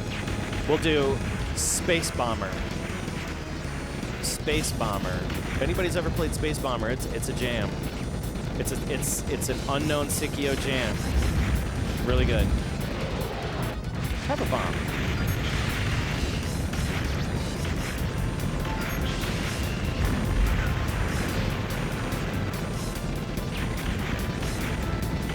Play some Space Bomber. Space Bomber. Whoa. That one was crazy. Okay, here comes his buddy. Hi, Fran. Let's get out of there. Throw something else at me. What are you going to throw at me? Just got to get ready. I want that. I want that. I want the orb. Ah! You got to, like, work in there to get it. It's so rough. I do like the challenge of trying to get that thing. But you got to really run into, like, just a pile of bullets. The Switch U. Yeah, like where's Star Fox? Where's F-Zero? Right? Where's the games we want? I don't want Star Fox. I don't want F-Zero 99. I don't want Star Fox Revisited 26, 28. Like I want. How about a new Star Fox? How about a new F-Zero? How about something that's gonna like push the boundaries of like awesome racing and electronics? Like, let's do it. Let's get something good, Nintendo. I want an F-Zero so bad. Like a new F-Zero.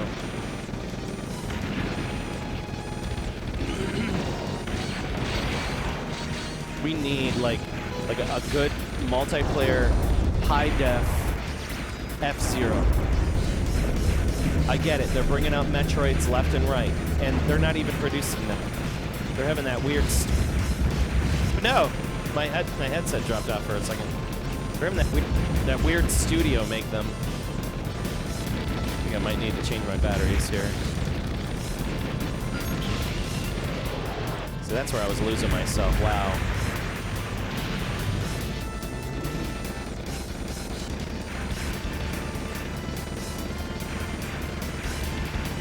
Oh my god. So many bullets. No! Oh, I had to go up the center.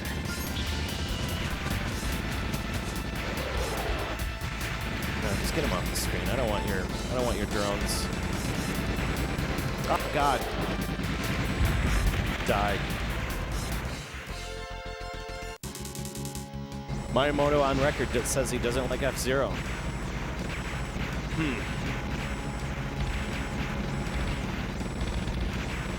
Like F-Zero 99 was cool. It was here for, you know, it was in the zeitgeist for what? 3 months, 4 months, and then everybody just kind of forgot about it.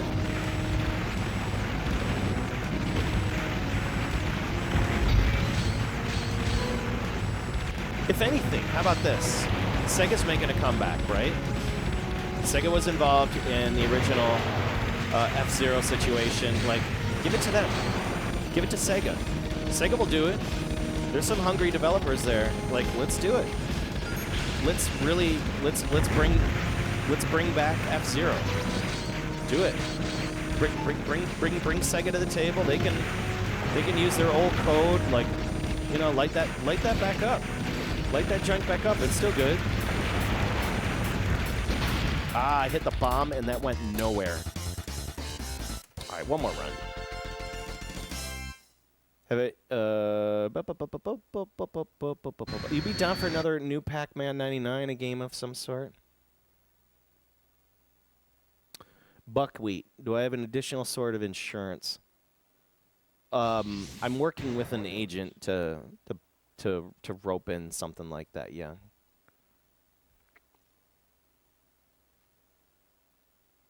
I plan on getting a Mortal Kombat 1 on Switch very soon. Kind of a downer that it doesn't matter right now. Are you sure you want that on Switch? I hear it looks like garbage. All right, we're gonna go with the Raptor again. The Raptor, I do like this thing too. Screw it. Let's go with the X36. This is cool. All right, final run.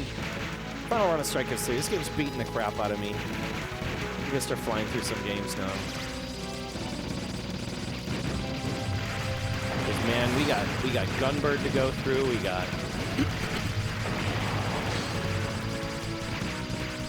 But we definitely have,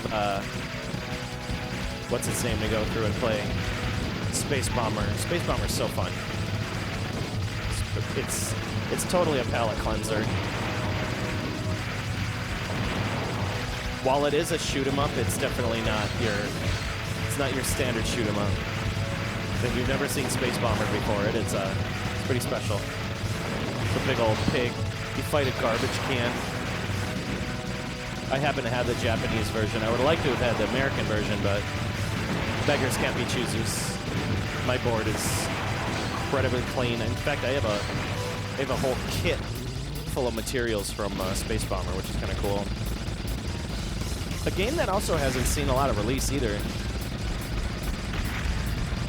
I don't know if they'll ever come out with a PSiKYO release of Space Bomber. If they have, I'm color me surprised.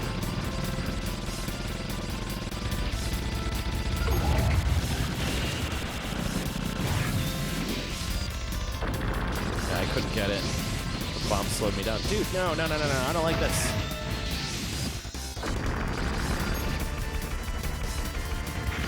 Oh my god, that guy's nasty. The spinning? What do I do to make my PCBs look clean? I clean them. Yeah, you just bring them outside. I first use the big one is that's actually a very good question. How do I clean my PCBs? I have an intake process. So like when I get a new board, the first thing I do is I clean the JAMA edge, like almost every time. Scrub it down, and I use of all things these neat. They're these cards that are normally used for like cleaning Nintendo and like other like cartridges and stuff like that, and they're called 1-up cards. And they're the right size. And they're the right abrasiveness without tearing up the contacts on some of these JAMA edges. So I use those 1-up cards with 99% alcohol. And then what I'll do is if it's really, really dusty, usually I'll take the unit outside if I can, and I use like a horsehair paintbrush, and I just get in there in like a soft horsehair paintbrush, like soft to medium, and you just get in there and you get in between all those little crevasses and you just clean it. You know, you just brush off all that dirt, whatever you can. That's highly effective. I almost don't need to wash a board after that. Usually the old horsehair paintbrush should be enough. Let's take out those feet. We're gonna Mushihime-sama this guy. Take out the feet. There we go. I'm gonna touch it. I want to touch it. Oh no!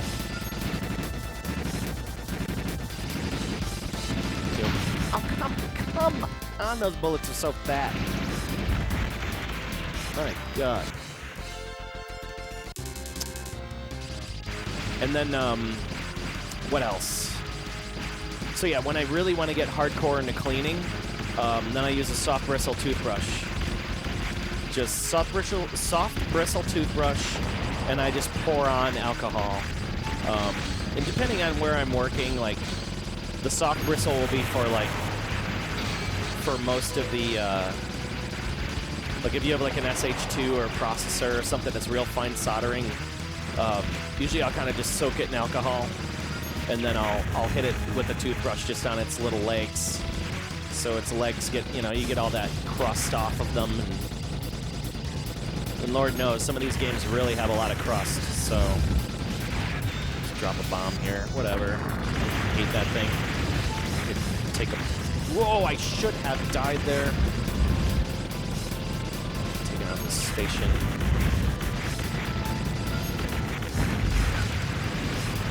Yeah, and then I just kind of scrub, I just keep scrubbing with a toothbrush, clean them off. Yeah.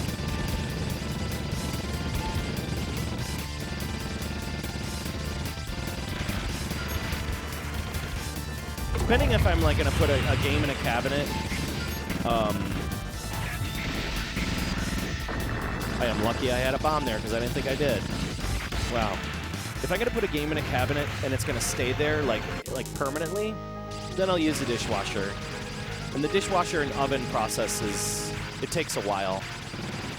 But yeah, you can wash PCBs in a dishwasher, especially older ones. The newer ones, like these newer games, I'm a little wary because because you can get water underneath some of those little processors and things, and if you don't dry them up enough, it's gonna be bad. It's gonna be really bad. You're gonna have a short, and you can lose maybe the custom or something. Jesus Christ. All right, one last run. I figured it had a lot to do with isopropyl. You just had a brush and coating at a time, not soaking the board. But yeah, you can soak it. You can totally soak a board in alcohol. You just, when you do clean it, you just got to be careful. I would love to get like an agitator or something, but even that I'm kind of worried about because it could create, open up a cold solder joint that I didn't know of, or move something on a trace, which could cause a short. So I try not to agitate the board so much. But, when I do clean them, again, the soft bristle and just let it soak. And lastly, if there's something that really looks like really heavily oxidized, I use deoxit or electronic parts cleaner, like on anything that has like a header, like let's say a Street Fighter board that has like a CPS2 style header. Or, like, for example, you have those boards that are like a double stack, and then there'll be like a connector between each one of them. Then usually I put a electronic contact cleaner in there, and then I reseat, and I just reseat, and I pull it apart, contacts cleaner, toothbrush, reseat, more contacts cleaner, toothbrush, reseat. And then that usually solves a lot of problems, especially on those boards that have like the ROM boards on the second board, and those connectors usually get so dirty and oxidized over time that it's amazing, like when I see boards that aren't working right, aren't working, and then I'm like, oh, it's a double stack, or it has a ribbon cable. Usually you can clean all those up, and you can recover a board easily, and that's how I get some of my boards cheap. So, little pro tip there. Okay, you have a 1943 that needs some serious cleaning. You could put that one in the dishwasher for sure. But when you put it in the dishwasher,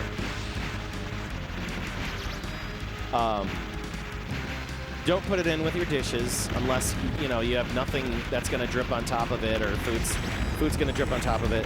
2, don't use don't put any detergent. You could use detergent, it's up to you. But usually what I do with a board that I put in a dishwasher, I spray Simple Green on it.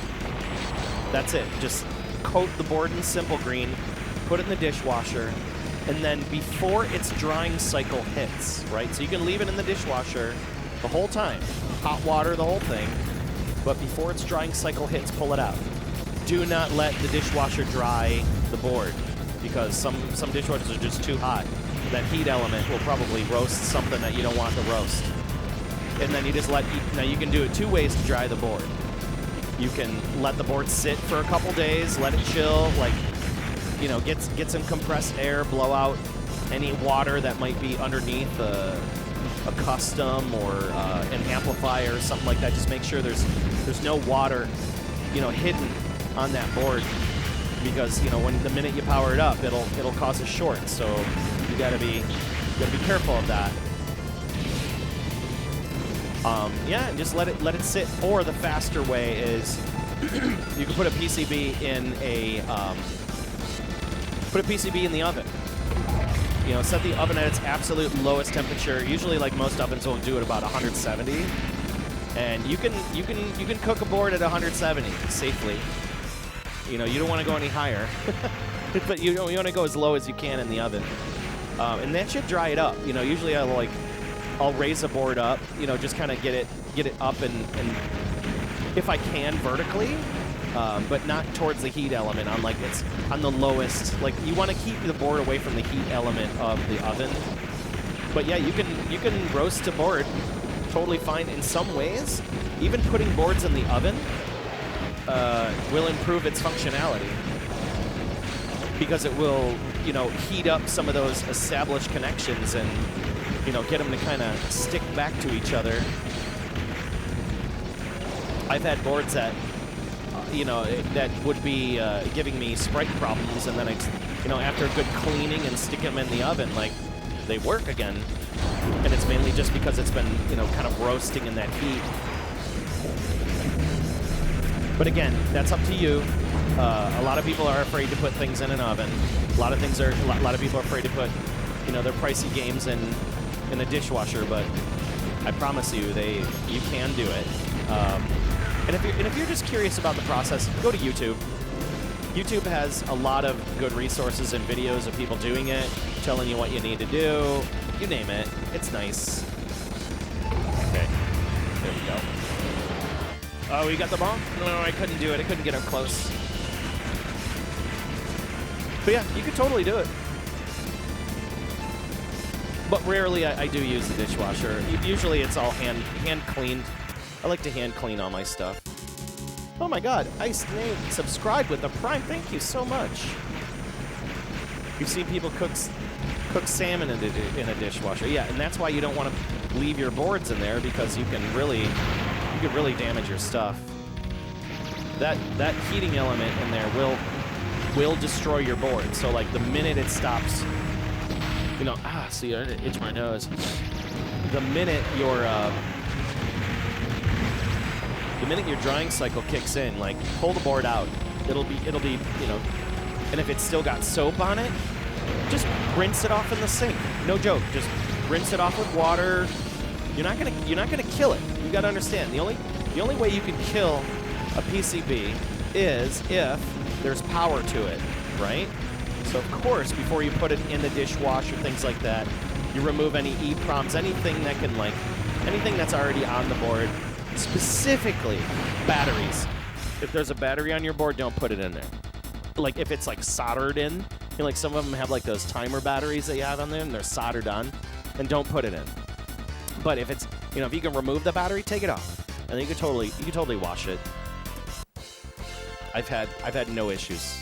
So just as long as you take the battery off, take your EEPROMs off, anything you can take off the board. Of course, take a picture of it before you do, so you can put everything back.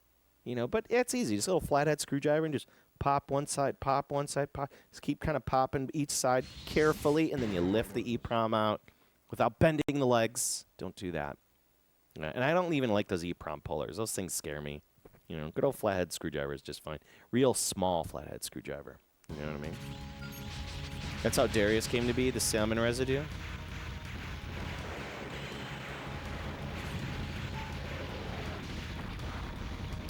Yeah. All right, last run, last ultra last run. I didn't take the F-117. Let's go.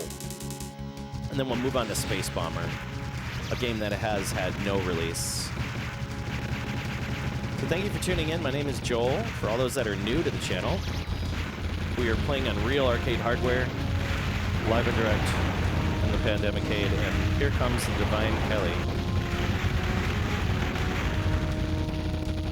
Finally making her way back from the Pikmin slumber. More Pikmin. I cannot hear you. What you say? Oh yeah, we don't talk politics here. She said Happy Insurrection Day. I'm like, okay. We don't talk about that here. Stupid Americans.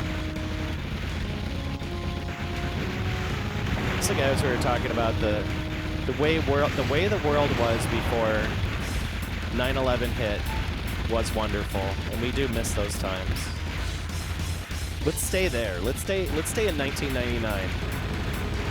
If I can live like it was 1999, it'd be great. Those were the easy times. We had crazy cellular plans. Oh my god. The Primeco phone.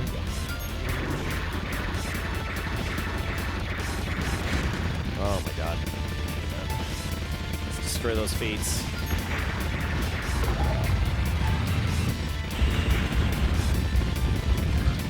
I missed it.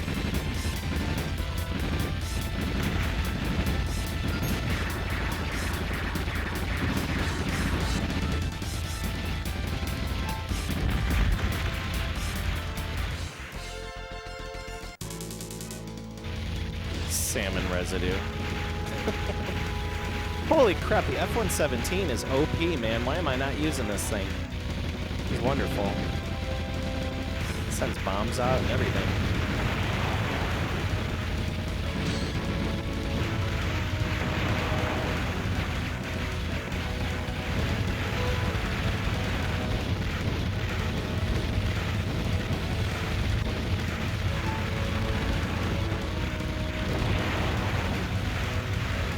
Good dodge there.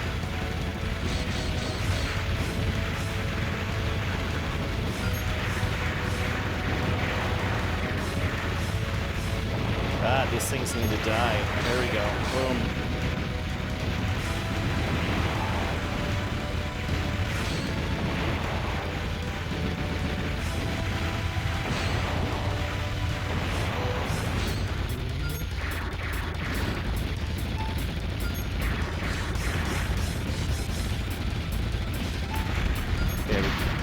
Damn it! You don't think it's gonna shoot at you, you know? Like you don't think it's gonna aim at you until you're already taking out those enemies on the side. Those guns off of the side. Let's see if we can get the special hit once it turns his butt around. There we go. Turn your butt around, my friend. Oh no no no no! There it is. All I needed to do was go forward. That's a big no. I ain't touching that stupid thing.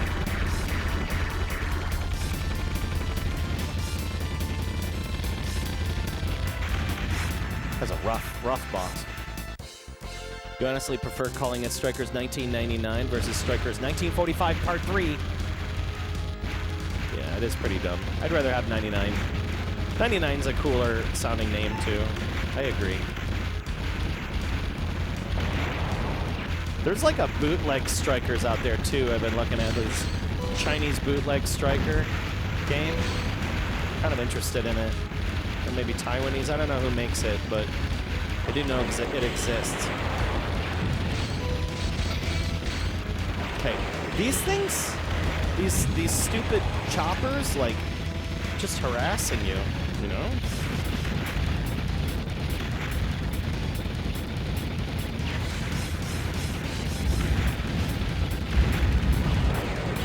Okay, I am out of bombs now. Put that there.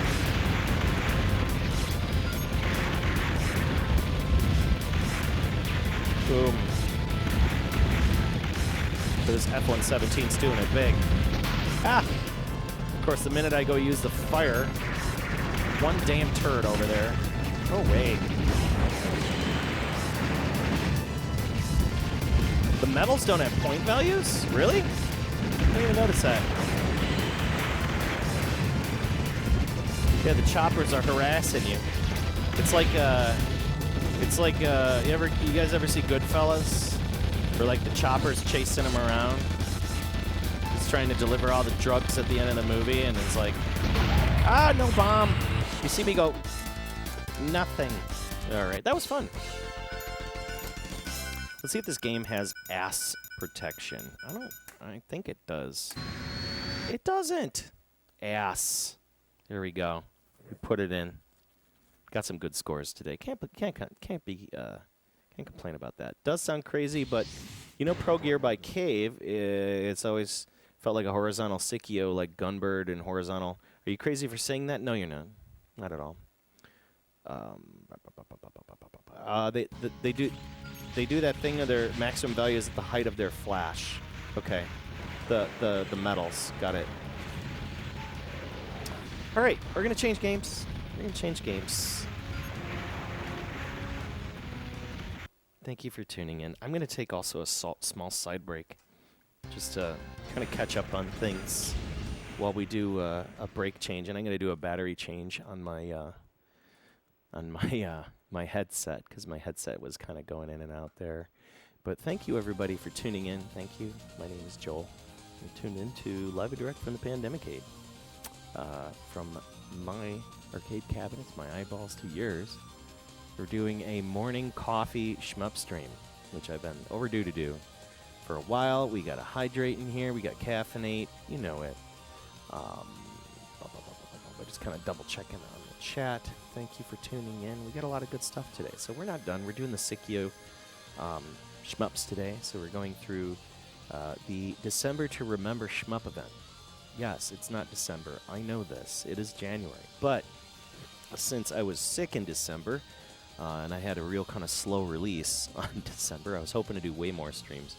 So we're going to try to fit in as many as we can towards the end of January, right? We're going to go through as many shmups as we can.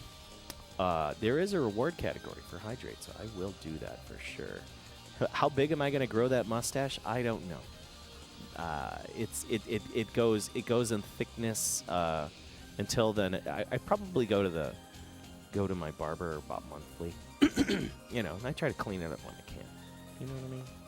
Anyways, I'm going to take a small break, get some more coffee, and then we're going to come back with another PSiKYO banger, Space Bomber. Have any of you played Space Bomber? Anyone? Bueller? Anyone? Oh my god. Space Bomber's cool. It's goofy, it's quirky, it's weird. It's kind of like Galaga. It's a little bit like Space Invaders. It's its own kind of thing with bosses and stuff. It's quirky, it's weird, it's goofy. You can't really place it. It's an odd one. Yeah, it's a neat game. It's a neat game. So we're gonna come back with Space Bomber.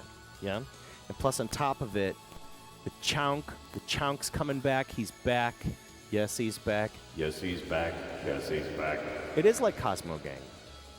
It is like Cosmo Gang. But yeah. So anyways, I'll be right back. Just a real quick timeout. And we're going to come back with some Space Bomber. Thank you for tuning in to Live and Direct from the Pandemic Cave. Where in the deuce is my music? My home arcade viewers. I'll be right back after this short break. See you soon.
How are you doing? We are here.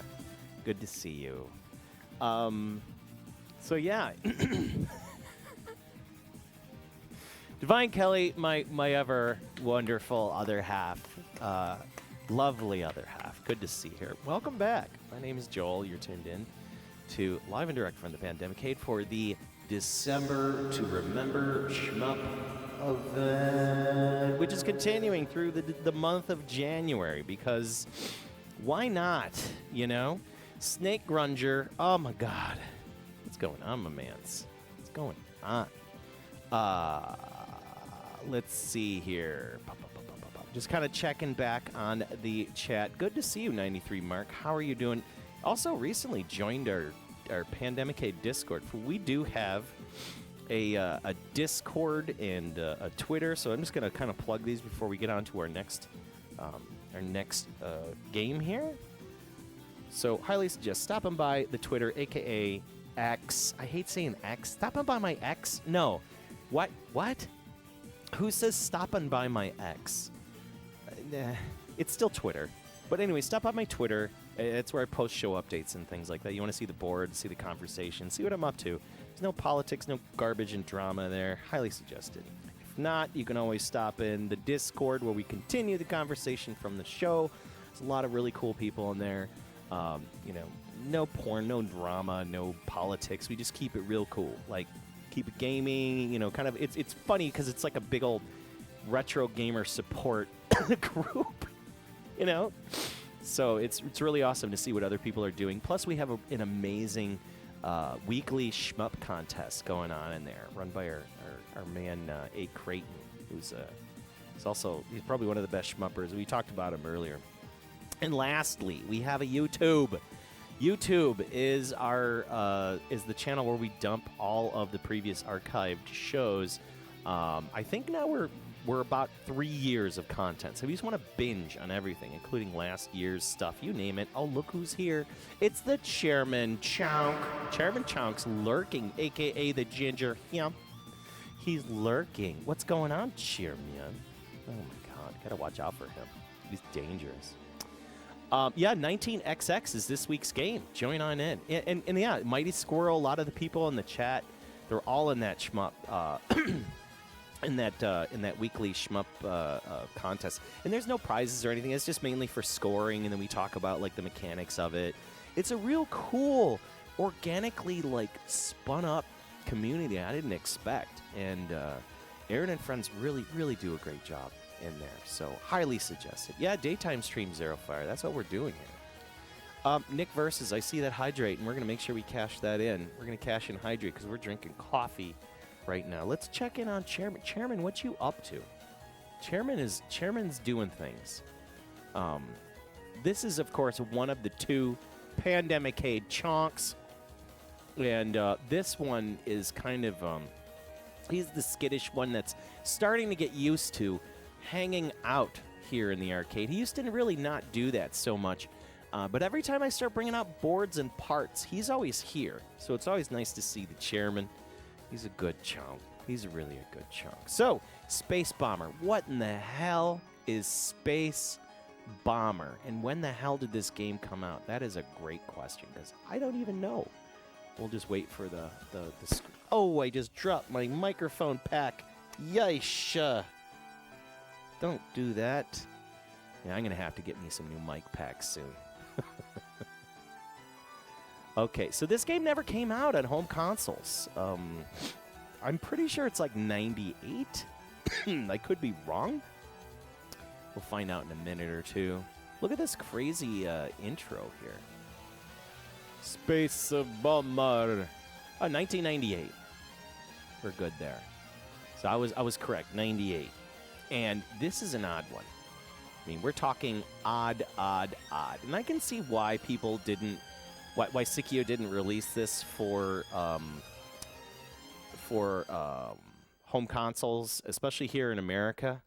But, you know, I think what we need to be doing is bothering PSiKYO and just being like, guys, gals, over in Japan, us people, us gamers here in America want Space Bomber. We're tired of pirating it. Give a space bomber. just give it space bomber. Yeah. But yeah, space bomber. This is definitely an interesting title. So, all right, we've had a lot of good people kind of coming in and stopping in, hanging out with us for the afternoon. For us here in Chicagoland, it snowed last night, so we have some fresh powder on the ground. It's like this goopy powder. It's still coming down. It is still coming down ever so slowly, probably about maybe an inch and a half, maybe almost 2 inches. Yeah, we've got some fresh, some fresh powder. And by the way, Happy New Year, everybody. I saw that Snake Grunger said Happy New Year. You didn't get a chance to respond to you folks. I can't believe it is the new year. It's 2024. 24. Hi-ya. I mean, just talking about, like, we just went on a trip from, like, 1999, 2000. Just talking about, like, the way things used to be. Boy, we're starting to sound old. That was 24 years ago. Wow. 24 years ago. All right. What are we doing here? Let's get this music up. This is a strange title. So get ready. Get ready for this ridiculousness. Year went by real quick. Yeah, 2024 and still no flying cars like in Back to the Future 2. I probably could come up on the audio on this one, which I'm going to because it sounds like I'm overdriving it. So just give me a minute here. I'm going to safely pull the board out. I usually kept these boards turned down. I don't like to overdrive their audio. Oh, that's why, because it's got a whine in it. Hear that? That analog audio sound. That's the way we do it. Let's put a quarter in. Probably gonna blow everybody out of the water here if I press start. So I'm just gonna do an audio check. Dope.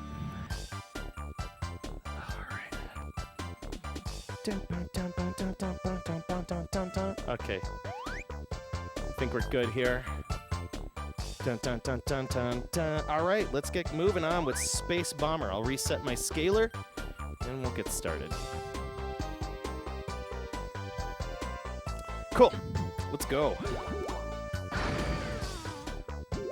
Bring down that high freak just to knock off some of that high pitch, because this board tends to put out a real high frequency whine. Want some cheese with your wine? I think we're good here.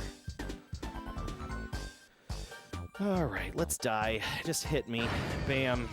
All right, what am I doing? What am I playing here? What is this game? So, the general gist of this title is you are the president, or like you're some sort of space force, and this is an alien. And the alien's like, hey, I'm coming to your planet, and the president's like, no. And the alien's like, I don't care, I'm still showing up anyways. And then the guy's like, bring out the Space Force, dude. And Space Bomber. And Space Bomber. 1998 PSiKYO. What in the hell is this game? You got, it's like a cross between Galaga. Look, you can grab on this stuff. Oh wait, where's my grab button? I should be able to grab. Ah, there we go. And what happens is you can grab onto items, you can grab on enemies, and you can stack up to 3 of them, and they're special. So every enemy does something special, like a special attack, and I can use that enemy as a helper. So like I can grab that enemy there, so now we got 3, and we can use those against... Wait, is it the start button? How do I use them? I know, oh, there we go, the start button. Yes. I have to use the start button to cash them in, I think. Or, oh, no, I hold it down. That's right. I get it. I'm trying to remember the mechanics. Okay, so, it's so goofy. So the B button, or button 2, will grab onto an enemy. If you hold the button down, you can release a helper enemy there. And you can see what happens when you drop the helper enemies. They do stuff like a spread shot, or like the little frogs. Like we can release the frogs. And the frogs will start releasing notes and stuff. And you can grab on as many of those as you want. Personally, I like those little face guys because they're the most powerful. You gotta fight a garbage can. I mean, come on. Talk about top tier entertainment here from PSiKYO. There's no bombs. There's nothing insane you're playing here. You're playing an honest to goodness Japanese shmup. There you go. Piss off, garbage can. Oh, and it turns into mecha can. There we go.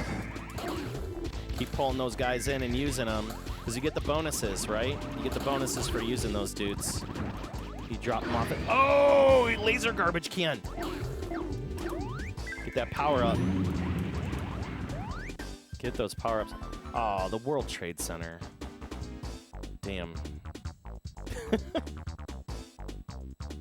These are UFOs we talked about in Congress.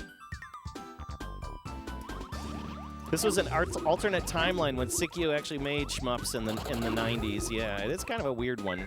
So we're gonna leave the dog there to drop the bones. Look at all those bones. You can see we're getting those bonuses by just leaving those enemies around. So the more we can kill consistently, the more the bonuses we get. So again, it's very Galaga-esque, which is really cool.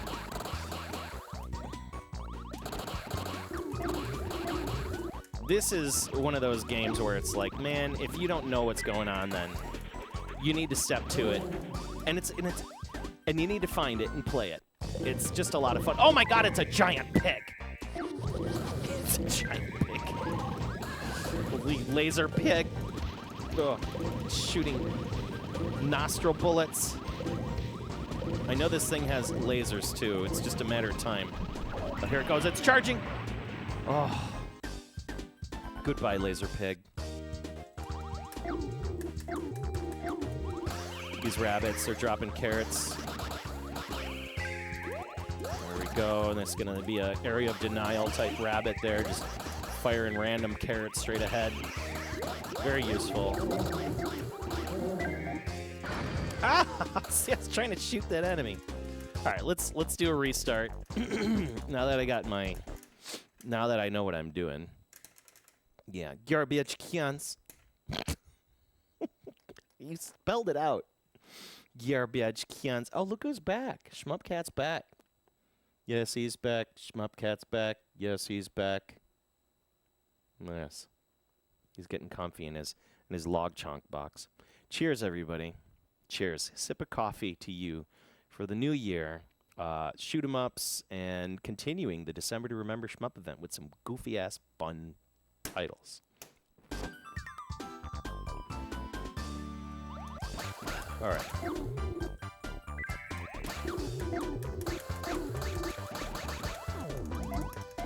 Get that money. Look at all those things coming in.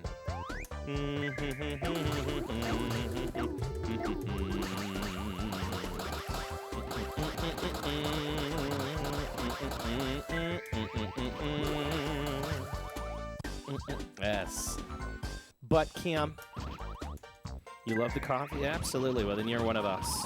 One of us. One of us. Come here, UFOs. Look at those little UFOs with their eyeballs spinning. They're all so goofy looking. Oh my God. Can't lose that money. Use that money. There you go. Get that cash. Get that money. We're in like Central Park. Dun, dun, dun, dun, dun, dun, dun. Look at like the everything going on in this game is just insanity.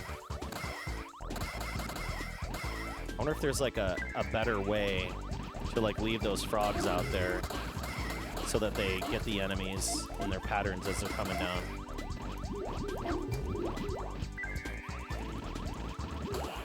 See, like that turtle will give you like a little force field you can hide behind of. You can put your good guys behind there, your borrowed dudes, and they won't get destroyed. Look at that, we wrecked that garbage can.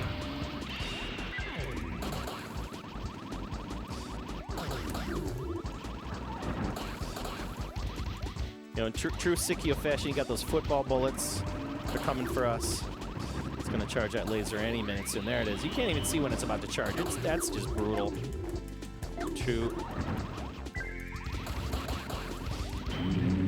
Yes, piss off.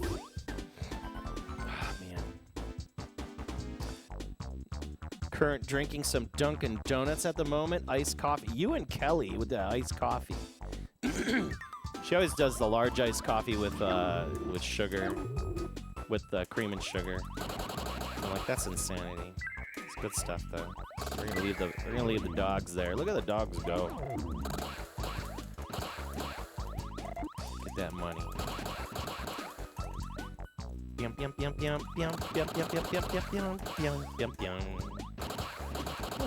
Catchy little tunes for an alien invasion. It's pretty catchy.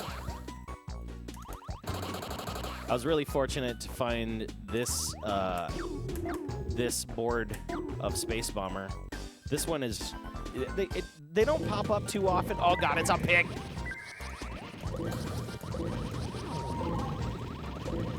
But yeah, this one came with full-on arts. It had posters, you name it. It's really cool. Yuck, yuck, yuck. Oh, I dropped it. Damn it. You do the medium with the toasted white chocolate and the mocha 6 cream 6 Splenda. Man, that sounds like a concoction.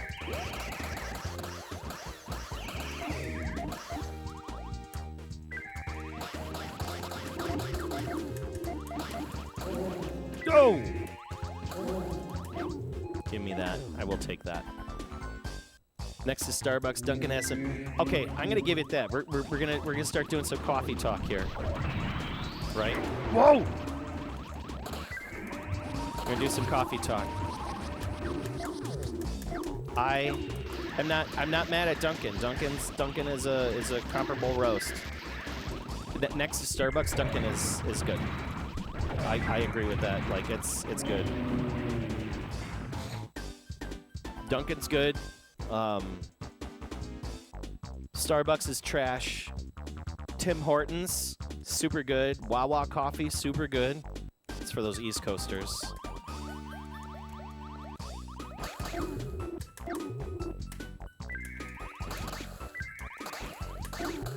I want those turtles. Those turtles do the best work for me because they're the shield.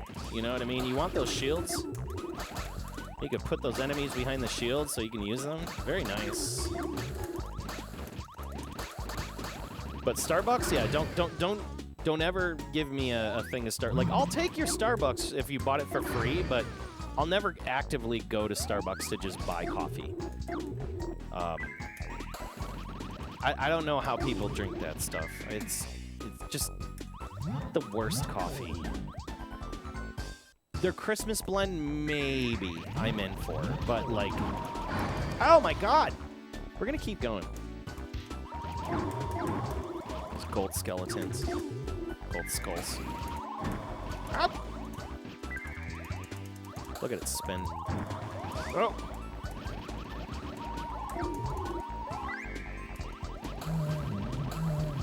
Ooh. Oh, come on! The hitbox is so chunky. You know, for your ship, it's like this. I don't know what it looks like. It's kind of like, what is that? That sub that went down to the Titanic and exploded earlier between like 2 hot dogs. I don't know. You got free coffee, which is excellent. You tend to get iced coffee. You don't like hot coffee. You like the frozen drinks. Yeah, everybody's got their coffee. Like they drink coffee the way they like to drink it. Personally, I'm a big fan of the. Oh my god, dude, laser pigs. Throw the cats in there. Look at them slice him out. That. Dude, those laser pigs are gangster. Let's keep going. Just kind of get a rip through this game.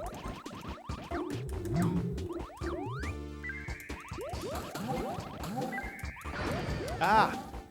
Yeah, the hitbox is so chunky. So chunky in this game. And then you got stuff like this, and you're like, what the hell is that? Oh my god. It's an Aztec baby.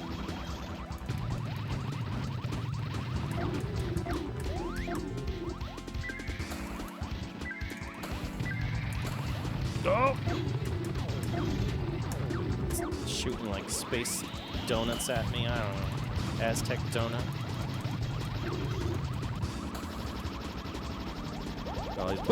Oh my god, that was just too much.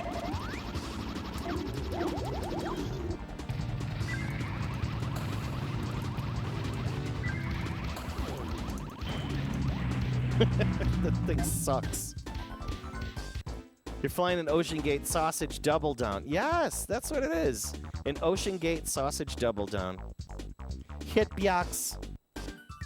I don't know how Wawa is essentially an American version of Kanbi, cool Japanese convenience stores. Yeah. Although, like, in Japan, they got 7-Eleven, which is supposedly, like, the best 7-Eleven. We got 7-Eleven here, which got good coffee. Like, you can't go wrong with good coffee at 7-Eleven. Like, it's always good there. But they don't got a drive-through, right?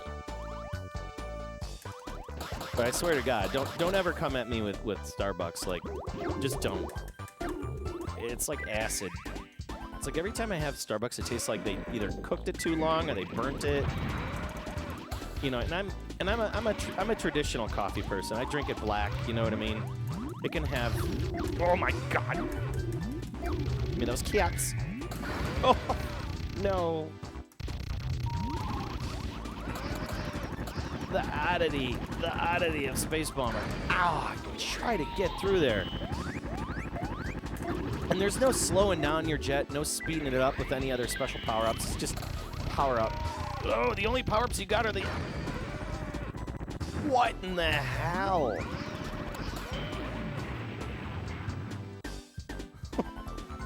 Compared to Japanese or Korean 7-Elevens, yeah. Hey, Zion Farm, what's going on? We're talking coffee, we're talking 90s, we're talking 80s. We're talking PSiKYO, Shmup, Space Bombers. What's going on? Checking out some games, hanging out. Having a nice coffee. Have a nice coffee, a coffee Saturday. And we needed it, because, like, the snow's hidden. There's something about coffee on a day when it's nice and cool out, cold outside, it's crisp. Oh, shit. The bullets! So nasty. It's like, I'm tired of you shooting at me. I'm just gonna steal you. You keep that.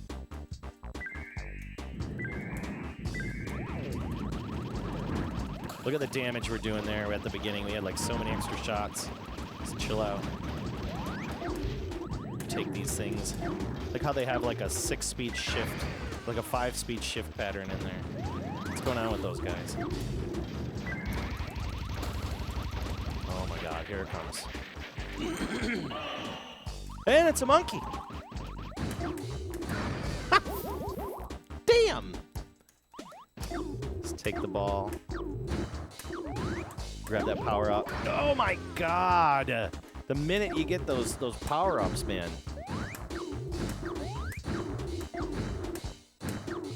It's a nasty game. And I get it. Like, can you imagine this? Like, seeing this game on, like... Nobody would know what it is in an American arcade. They'd just be like, what in the hell is this? But it is fun. Whoa! Whoa! Whoa!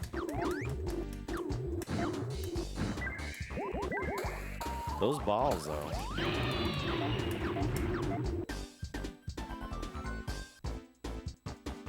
They sell good whiskey at 7-Elevens in Japan cheaply, too. You'll stick up for 7-Eleven, but the ones in Japan are amazing with restaurant quality food. And they sell towels and plain white teas and stuff. Yeah. It's insane, man. Here's the other thing, too. Like, I went to BP in Poland a couple times. And, like, let me tell you, the gas stations overseas are, like, so much nicer. Fresh, hot food. I was like, what is this? What alternate reality am I living in? Goddamn Europe.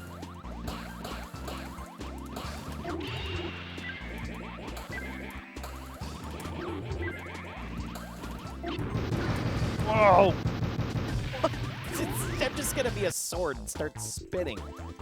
All right, we're moving our way into this thing. I don't know. Let's start throwing some swords down there. those carrots explode? Come on. Yeah. I would love to watch like a pro play this game, like to find out what are some of the secrets. There's got to be some cool secrets in this game, like weird ass like extra characters and power-ups you can get somehow. Oh my god, those things come at you. Yeah. Oh my god. Ooh. There's like a hurricane going on down below. That's cool. All right, we're inside the what? A Sistine Chapel? What is this? It's a bootleg Sistine Chapel. Yeah, coffee, man. Coffee, I can drink coffee black all day, but I do have to kind of cut it down. So I'm giving myself kind of a carte blanche today. Like on the weekends, fine. During the week, though, it was getting out of control. Like I was drinking way too much coffee. I gotta take kind of a little more healthier step this year after getting some news that like, hey, you know, you better take care of yourself. I'm like, okay.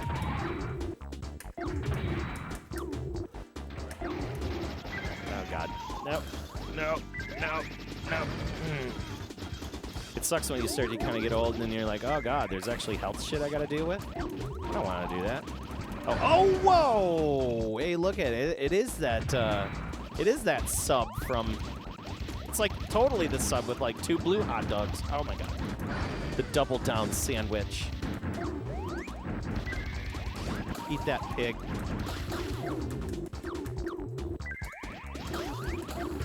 I like how you can. Oh, I didn't even see that. That frickin' laser.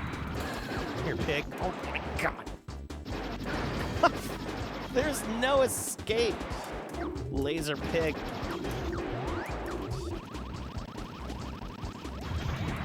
Ocean Gate with the Ocean Gate double down hot dog sandwich. Ow. World 5 clear. I like how it falls, you know. Son of the pig. C4, and how many did I drink a day? It was way too much. It was way too much. It was, I think at one point, shit, I was drinking pretty much about a pot of coffee a day. It was way too much coffee. More than a pot of coffee, if not nearly 2. And I was always like just doing it just because I love it. So I gotta slow that down. I was just huge mugs of coffee every, like I would have like a mug in the morning. I would fill it up. You know, okay, imagine this, a 32-ounce mug of coffee. I would fill it like, so I would put like a pint of coffee in that, fill the rest with water, right? So it's like I still had a pint of coffee. That's 16 ounces of coffee. And then I would fill it up when I get to work because I would probably drink it by the time I got through traffic. Maybe another like two 10 ounces, so another 20 ounces of coffee. And then maybe around like noon, I would fill that back up, if not by 2 o'clock. And then I would do it maybe one more time before I go home. So I was drinking way too much coffee. Way too much. You know, throw water in there and a whole bunch of other stuff. It was just, it's always, I've been running on that, on just black coffee, man. Black coffee and water for the last like 10 years. Oh my god. Those bullets cannot be captured.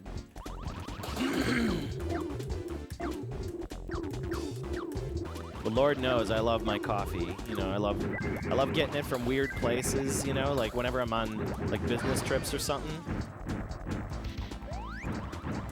Love that coffee.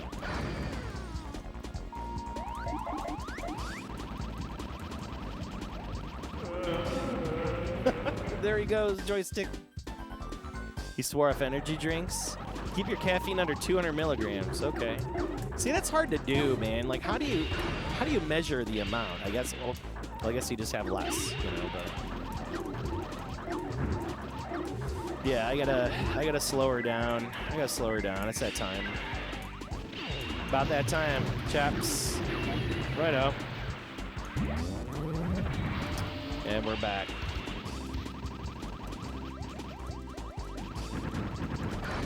Dude, garbage can.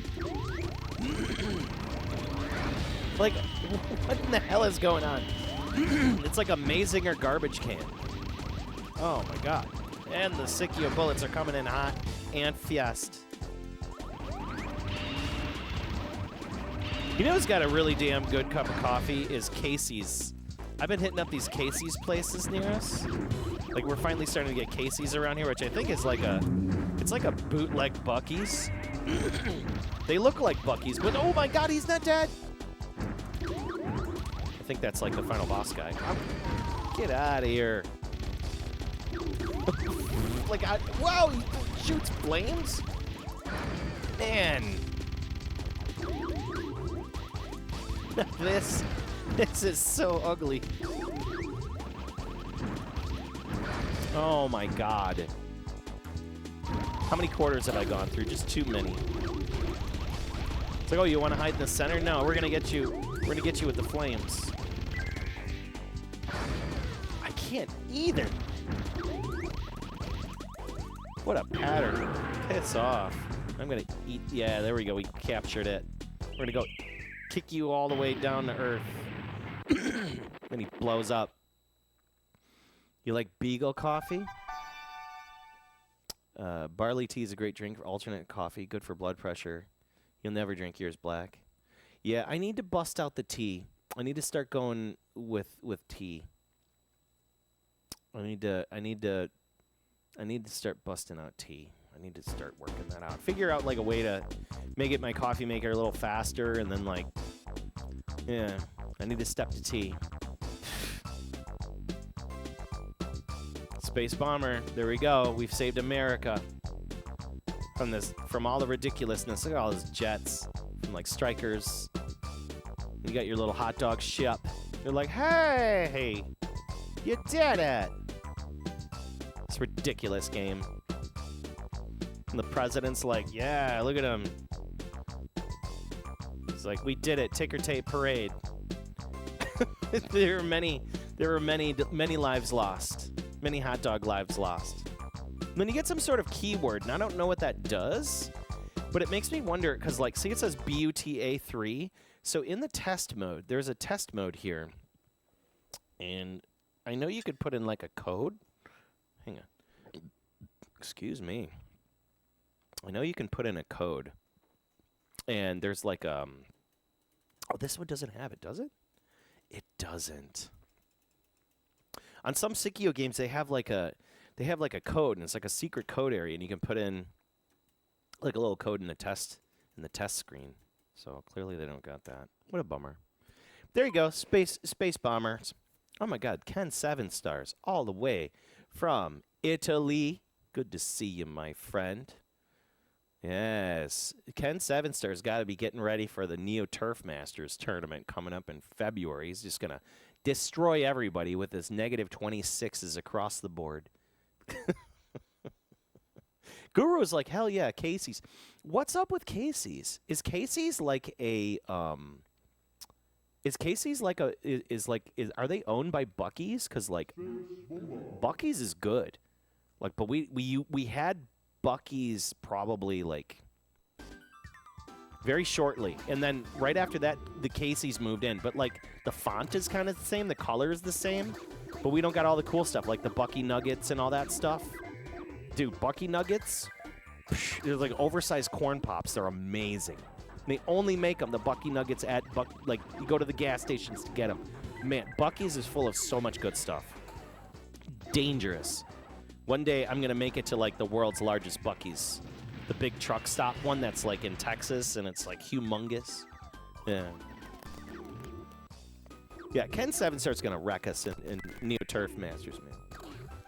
Activated Complex, listen to your doctor. You might be drinking coffee throughout the day. Even one cup is risky.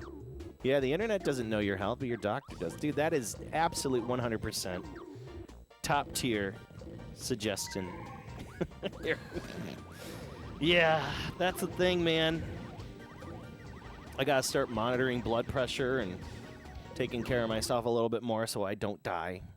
There is no one ceasing life. Anyways, welcome back. I'm glad you folks are here hanging out with me. My name's Joel, aka DJ Psycho M1. You're live and direct from the Pandemicade, my home little arcade here in Chicagoland. From my eyeballs to yours, we're playing with real arcade PCBs. Checking them out. DanXX6, thank you so much for the stopping in and chatting with us. Taito, we're not doing Taito today. We're doing PSiKYO games.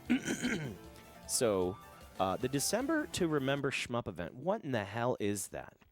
Okay. This is something I started a couple years ago. And what I do is I collect a lot of game PCBs, a lot of arcade games.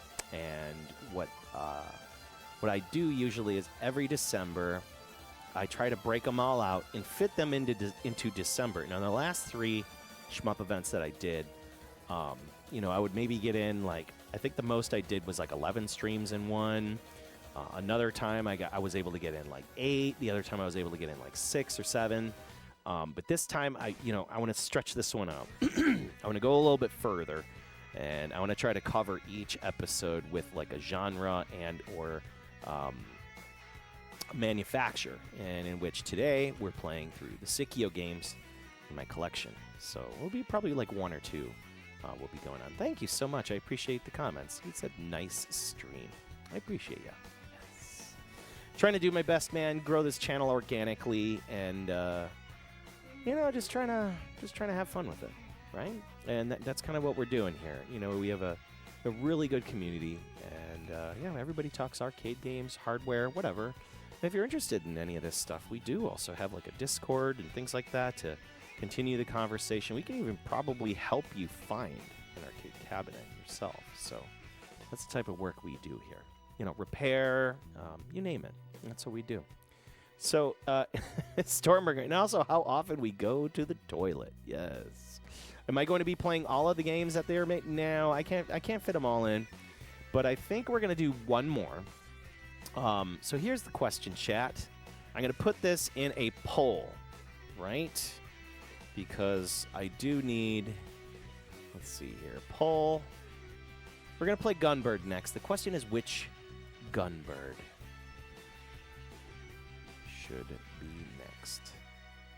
1, 2, or we completely go off.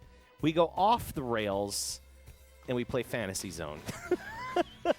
So there you go. We have the poll is up. The poll is up. Because we have Gunbird. We can do Gunbird 1 or 2 next, or we can play for the hell of it Fantasy Zone. So far, we had a lot of votes for Gunbird 2 flowing in with 4 votes, 6 votes out of all of them. I think Gunbird 2 might be the winner. I'm going to start getting up and getting these boards prepared. All right.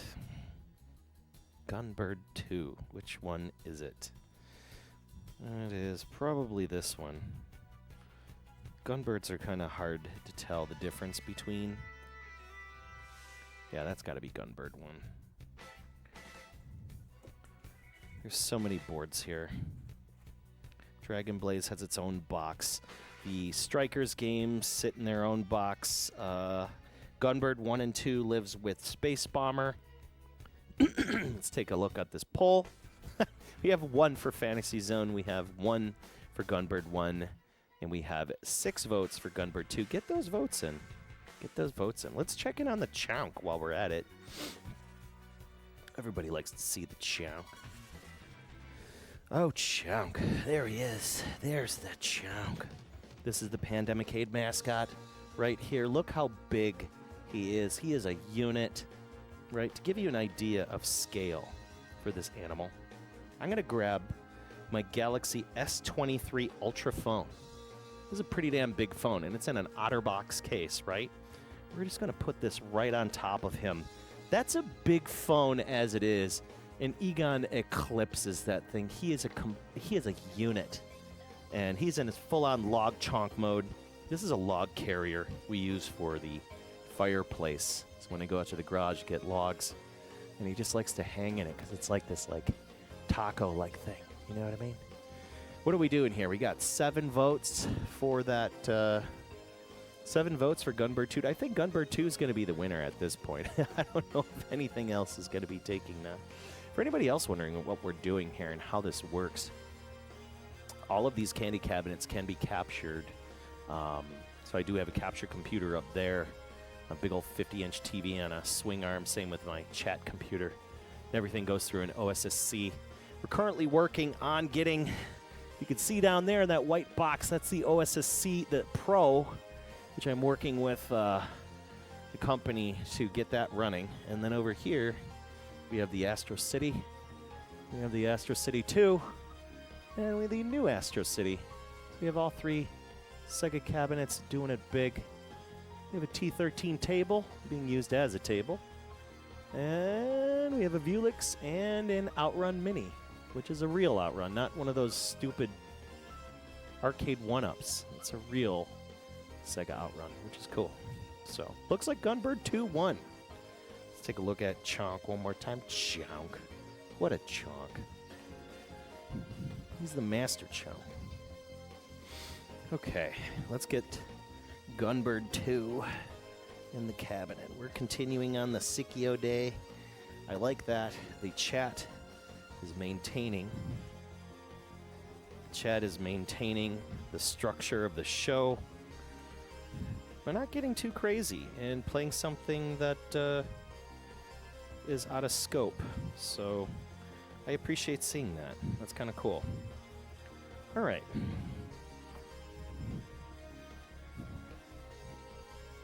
We have Gunbird 2, which we're going to put in. People are wondering what a Gunbird 2 looks like. This is a Gunbird 2, and this one is in exceptional condition. It even has the really nice PSiKYO holographic logo on its custom there. And that is what they look like. Very clean. You can eat off of this one. It's not covered in salaryman tobacco. So there you go. You tried an arcade one-up cabinet at Costco. Up works, down works, right works, can't go left. Well, that's a wiring problem. You can't necessarily blame the cabinet on that. But yes, their sticks and buttons do leave a lot to be desired. You can look at my butt right here while I'm loading a cabinet. Loading the cabinet. Excuse me. Excuse me. Yeah, that's a wiring thing. Yeah, arcade one-ups have their purpose. They have purpose, right? But they're not great. Color coordinated with the coffee mug. Yes, indubitably. Let's set this up. Oh my God, Gunbird. Gunbird. Freaking awesome game. Awesome, awesome game. Beautiful game, too. Gunbird 2, this was on, I remember seeing this on the Dreamcast and was just like, wow, just wow. Yeah, we are Gunbird 2, which is also, it's not on the Naomi. We're all the way from 1998 with love. Let's set that scaler, make sure we're ready to go. We got a call. Okay, well, I think we're good. I think we are good. It is an incredible game. Just going to catch up on the chat here. Gunbird 2, when we go to test mode, use code 51024 to unlock Ain from Samurai Aces. I'm in. I'm in. Yeah, let's use that code, 51024. It's a cheat code, right? I wish you made game boards. You went to college for the wrong thing. Yeah.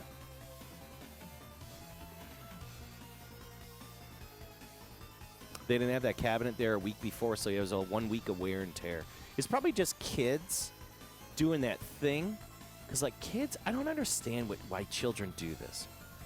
But they do this thing, and I'm not doing it on mine, but, like, they like, grip onto the damn joystick shaft. And they just yank, and they put their whole body into it, bah, bah, bah, bah, bah, and then they'll just bah, bah, bah, bah, bah, bah, bah, bah, bah, bah, bash, bash, bash, bash, bash. I mean, you can't imagine.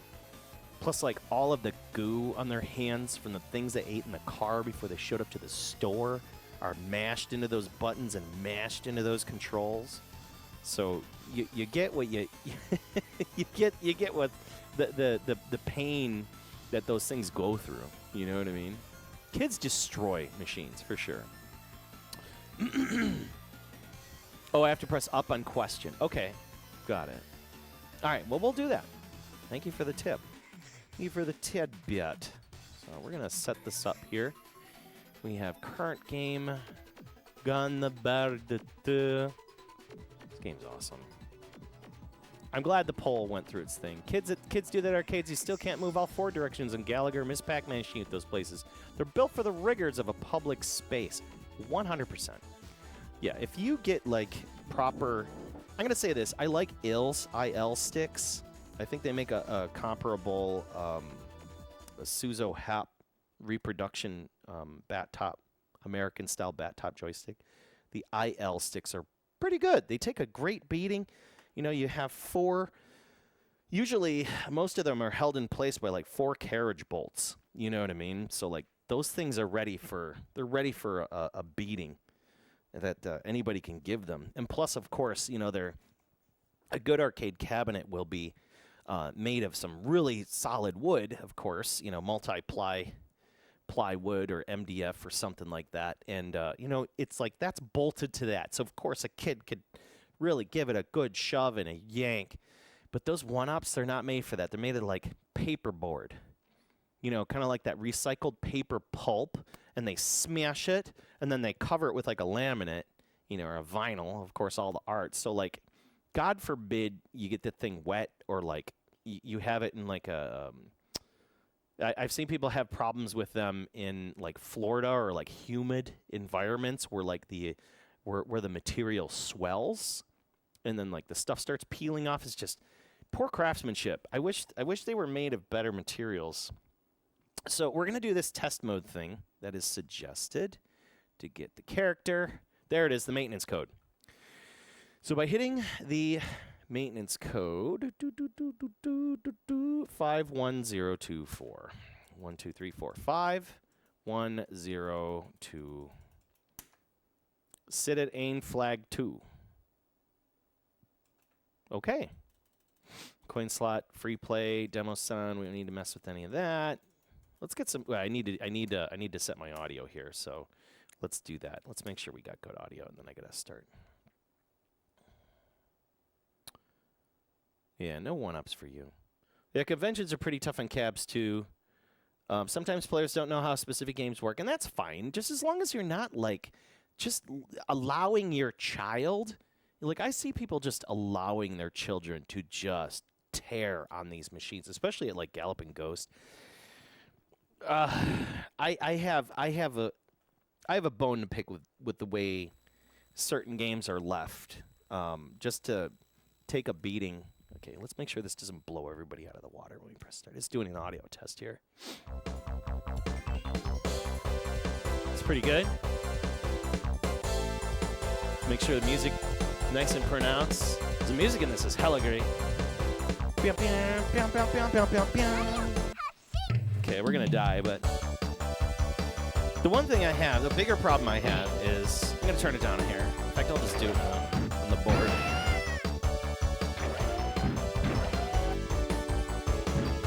Yeah. There we go. The one problem I have is he had, at Galloping Ghost, this big arcade near me, they had a Metal Gear arcade cabinet.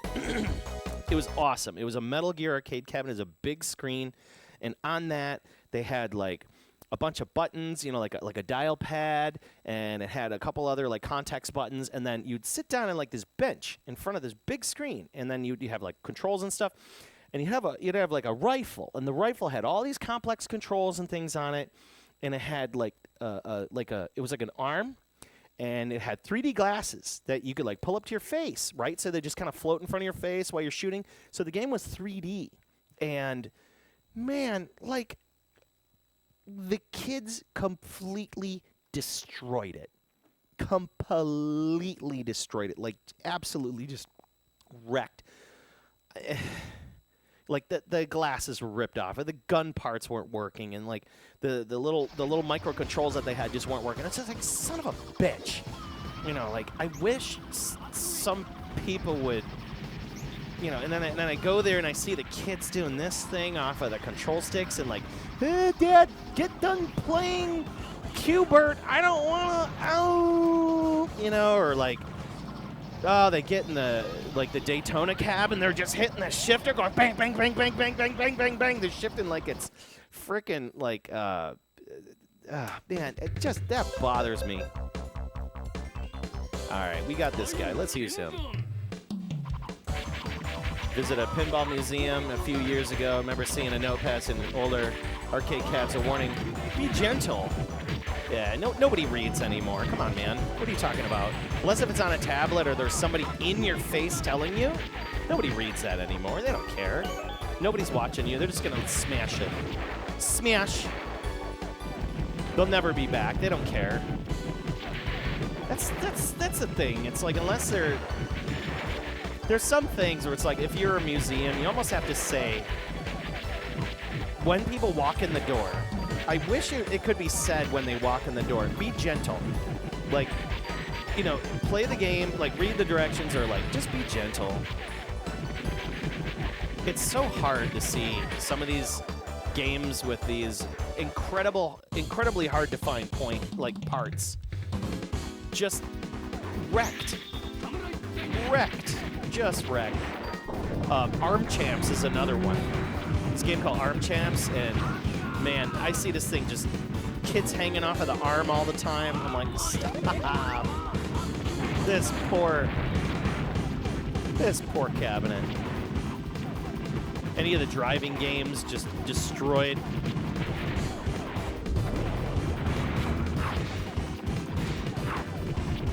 Now this has that ball too. Whoa.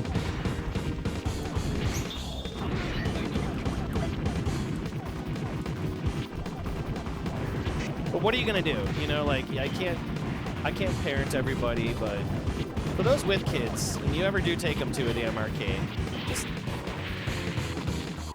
I appreciate when you see them, you know, teaching their children restraint on stuff like this. It's nice to see. That's all we're asking. Some of us that still want to enjoy these games, you know, or especially like, you know, F-Zero ZX. That poor cabinet too.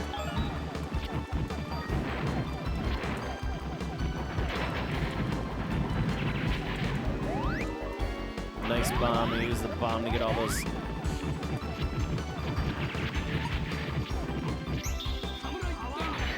That's cool. He does a big old chunky slash.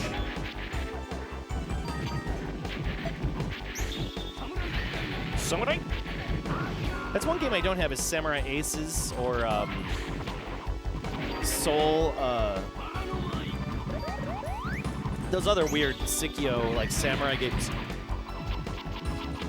I'm still trying to find like a Samurai Aces. She's got big boobs.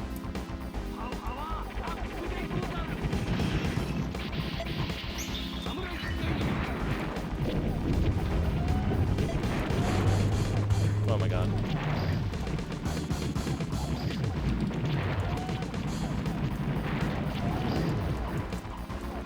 Well, that was a nice dodge. Just get out of the middle of that.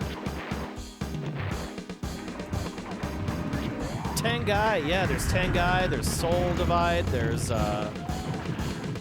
Samurai Aces. Because Tengai is like, what, part 2 to Samurai Aces? Because there's the vertical one, the first game, and then there's the horizontal one is the second game. If somebody offered those at a reasonable price, I'd pick them up. Just because, you know, to have all the PSiKYO games, I would like to have Soul Divide and Samurai Aces, and then there's the other one, Tengai. Samurai Aces is a gadget and his Edo period X-Wing. Okay. Def Dread in the house. What's going on, my mans? My boy Def Dread. Good to see you. Always.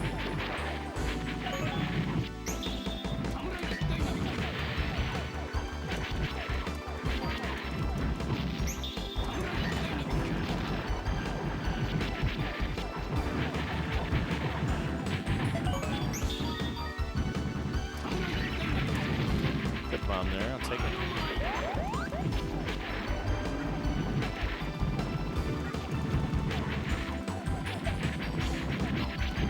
All right, this game's making me sweat. But it's good. It is good.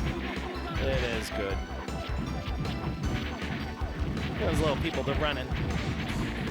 Sprite work in there is top tier. Top tier sprite work.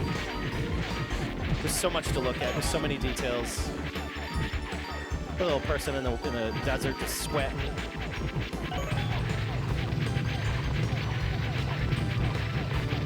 You see like the little dudes and they come up and they yell at you.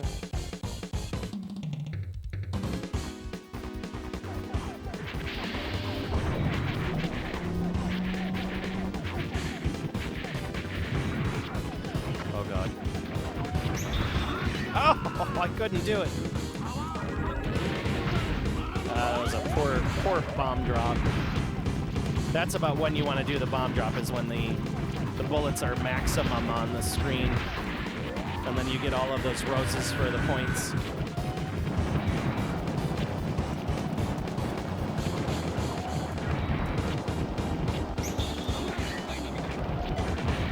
Take out those jets, I mean those guns, one at a time.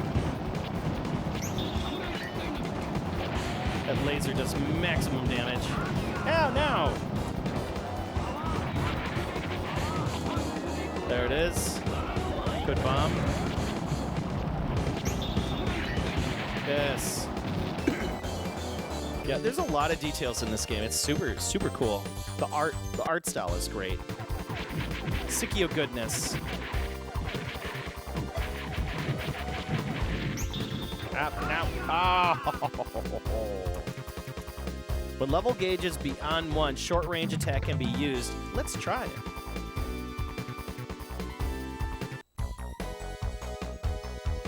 Crazy Swayze, happy New Year to you too. I want to check up on the chat here because I know I missed some stuff. I see Divine Kelly going smash. Fireflux in the house. How you doing? Yeah,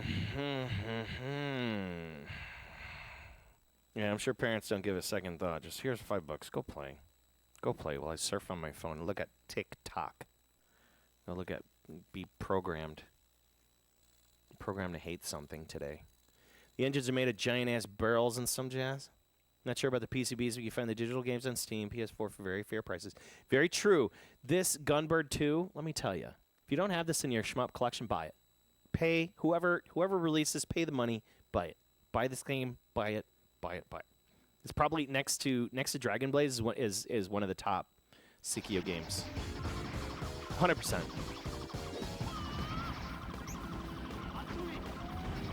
You have it for Switch? Yeah. The PSiKYO collection on Switch is good. I know you got all the Shmup guys on there.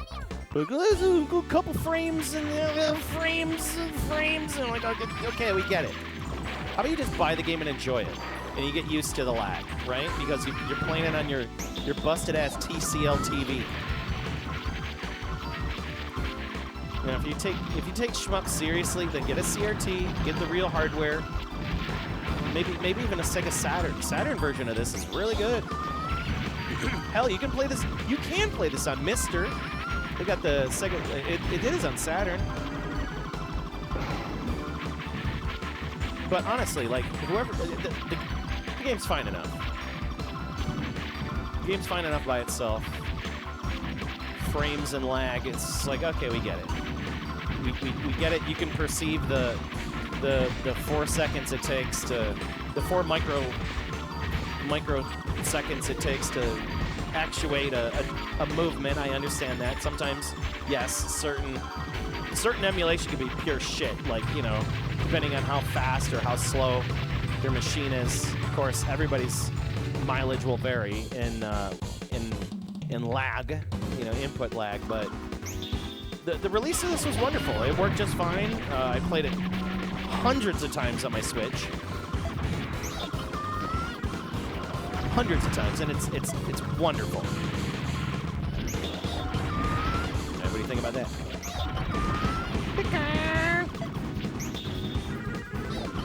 It's charging.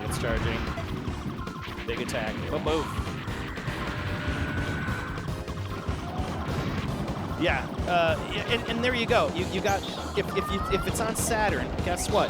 That means, and if you have a Mister, I know all the real hardcore retro heads got Misters now. That is a wonderful way to play it. The Saturn version of Gunbird is great. Gunbird series. Yeah, outside of an actual PCB for sure. Your fave 2 in your cabs right now? Hell yeah. See, there you go. It's in your cabs right now. Dun, dun, dun, dun, dun. This is a great track right here. I like this track. Dun, dun, dun, dun, dun, dun, dun, dun, dun. Dun, dun, dun, dun, dun. Dun, dun, dun, dun, dun.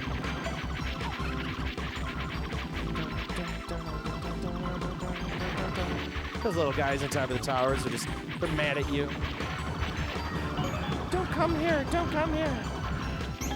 Get out of here. Just hit you in the face with a big old power beam.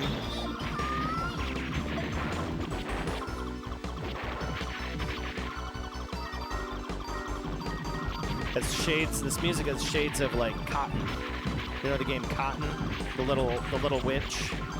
She's got the little fairy that talks shit to her on their shoulder. And you see boobs all the time in this game. I mean, look at those boobs.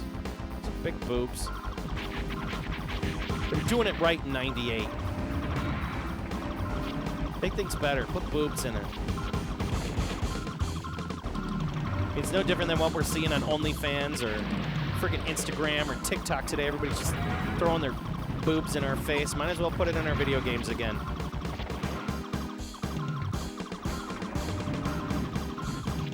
Right? I mean, hey. I mean, let's have an OnlyFans Gunbird 2 page. How about that? I mean, it doesn't have to be nudity and porn, right? I kid. Nice bomb. Suck it. Oh, those long shots. Ah, that was brutal. Look at this boss, though. That was cool. New 2024 motto, make pixel boobs a thing again. I mean, I'm not wrong. I mean, there you go. You see it. All you see are boobs and asses. Everywhere I go on Facebook, I see some girl standing there in her yoga pants with her ass hanging out, and she doesn't do anything special. I'm not seeing anything special happening. I don't see any productivity going on. It's just somebody working out with their ass in my face. I'm like, no. Like, get that out of here. I don't want to see how you shit.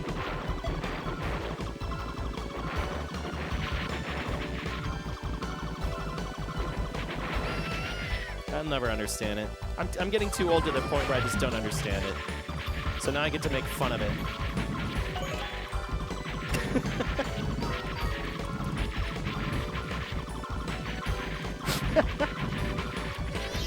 He turned it into candy. Suck it. Look at all that candy. Give me this bomb. I need that bomb.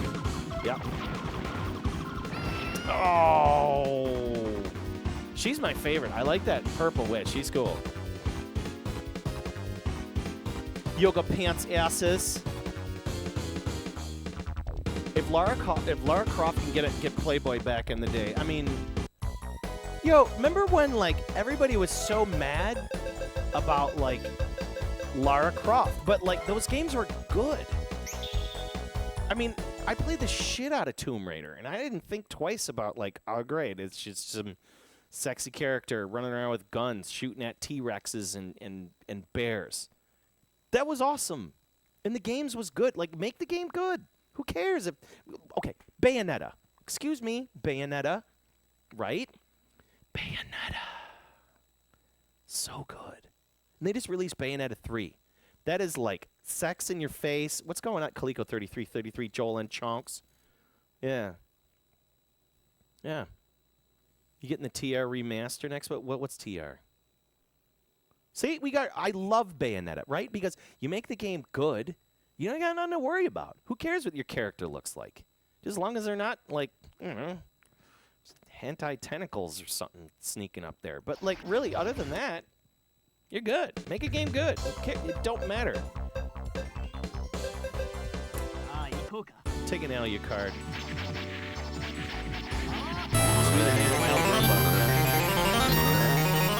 Oh, we got some TCB Grumpy. What? Dude! That is... Holy crap. Holy crap. We just got a 1,000-bit donation from TCB Grumpy. A person I know in person. We're overdue to hang out. Dude, thank you so much. We will definitely take care of the chunks before we end the stream. That is beyond generous, my friend. Thank you. Beyond generous. You need to get your ass over here for a game night. PCB Grumpy and I go a bit back. The old DJ days of Chicagoland. Playing wonderful music, hanging out. How are you doing, man? You wish they would make Gunbird 3? I agree. See, there you go, Stormbringer. The games are the new Tomb Raider games are just fine too, but like they're not as engaging. I mean, like it's just.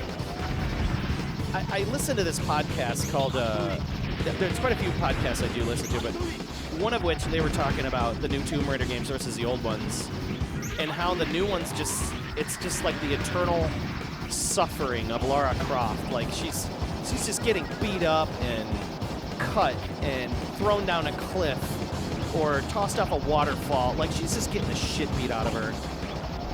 And I don't know if there's like a lot of players that can identify with like Lara Croft. Like there's how many people like okay, here's a good one. Here's a good example.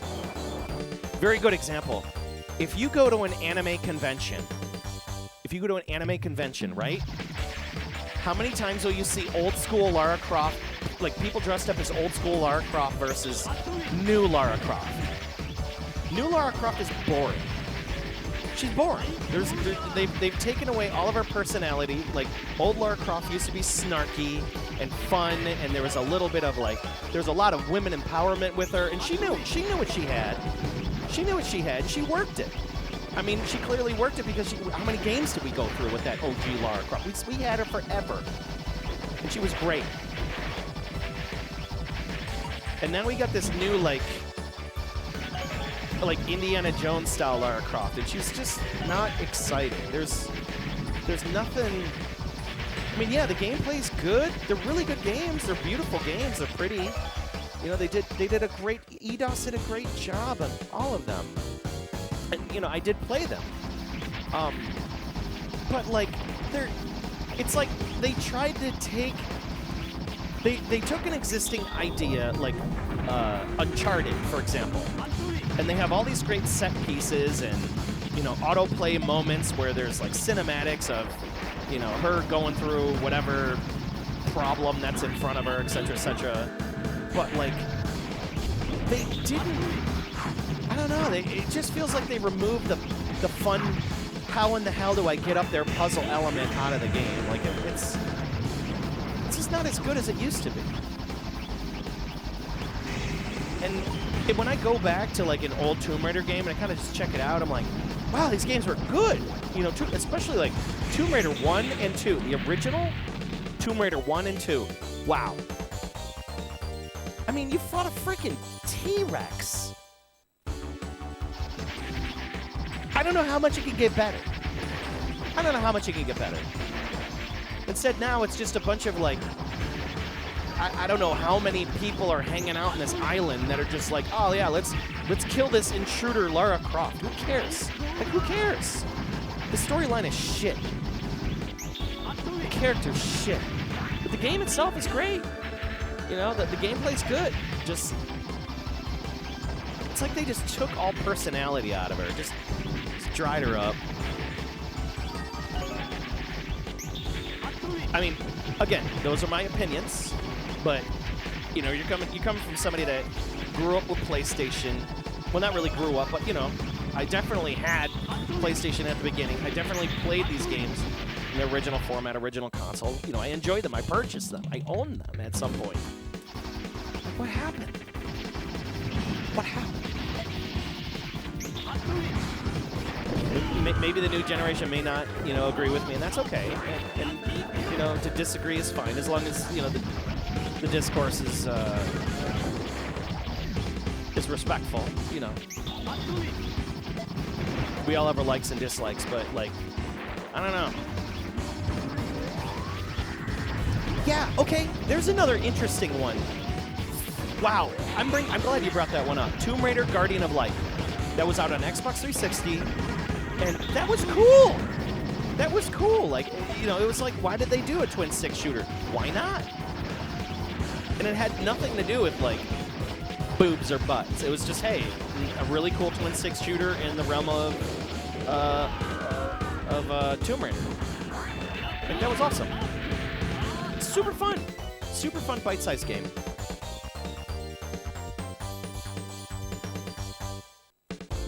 I know. Thank you, Stormbringer. I appreciate that. You know, and I don't want to get preachy about stuff. You know, I really try not to, but there's certain things I hold passionate, and I feel that Lara and Tomb Raider got a real bad shake. Like, you know, the whole anti-sexualization of video gaming that kind of happened with the Sarkeesian stuff and all that. Like, it got a little overkill, and it kind of put a wet blanket on creativity, and I feel that it kind of broke things. And now, what you're noticing is, like, you're starting to see it all kind of come back, and people aren't really caring too much about it. Just make the game good, make the players interesting, make the art great, make it something we can, you know, cosplay. I mean, come on, cosplayers, they're their whole microeconomy is built around cosplay right now. Microeconomies, right, of a small country. Think of how many damn cosplay or, you know, comic book conventions you can go to, and you will see somebody dressed up like old school Lara Croft. Even men dressed up like old school Lara Croft. Where they put the boxes over the boobs, like they fashion like you know, some boxes, you know, to give it the polygon look, and then, like, that's funny. That's proper, you know, there's good laugh to that, but, like, anyways, I'm off my horse now. Yeah, I agree, Nick versus Sarkeesian did have some good points. You know, like, let's break some of the tropes of, like, why is it always the man going after the damsel in distress? Like, yeah, like, that's tiring and it's exhausting. Like, where's the powerful, you know, female characters in video games? I 100% agree with that. You know, it's been nothing but a male power fantasy. Okay, Cygriffo knows, right? You did cosplay design and prop building for nearly 10 years. You can certainly agree in his own economy and materials alone. Oh my God, we're getting all the follows right now. Thank you so much, Kier Kronos, and it looks like we got some Korean writing. Palm 1945. Thank you so much. Welcome.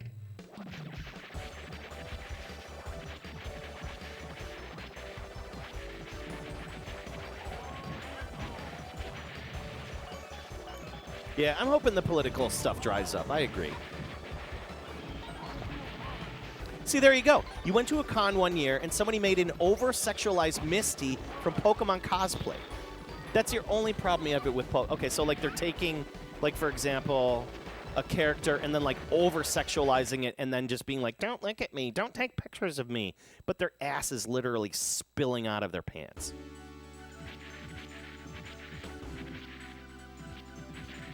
That I don't understand. Yeah, the whole subculture there is kind of weird. We're gonna go with Tavia. Actually, no, we're gonna go back. Yeah, we'll go with her. Yeah, and I don't want to get too deep into that. You know, I know that everybody has their reasons for doing what they do, and it's cool. You know, more power to them if they can flaunt it. You know, because Lord knows I've seen some, you know, not attractive people dressing in scantily clad clothing when it's a little hard on the eyes. I mean, you know. But hey, those are standards. Like, but those are my opinions and standards. But not everybody, you know, shares the same. So that's okay. Welcome our Korean people here. Stopping on in. I love to see Korean shmuppers in the house. There's a couple of Korean shmuppers I follow. One specifically, he actually taught me a lot about Truck Sim 2 recently. Yeah. Yeah, they're at the stormtrooper, you know, dudes, or the, you know, over-sexualized Darth Vader, God forbid, or something stupid like that. You know what I mean? Like, yeah. You know, people can do whatever they want. In all honesty, I just hope it makes them happy. That's all I care about at this point. I just hope it makes you happy. That's it. But just don't push your ideals on me. Happiness is key. You know what I mean? Like, happiness is true key to everything in life. I really believe that at this point. Like, if it's not making you happy, then you gotta quit it. You have to at this point. Life is too short to be unhappy, right? Wait for me, mother. I'll return with the medicine. Okay, she's on her way. This girl's a beast. You got beast weaponry here. You got that Gradius style ring shot. Look at that.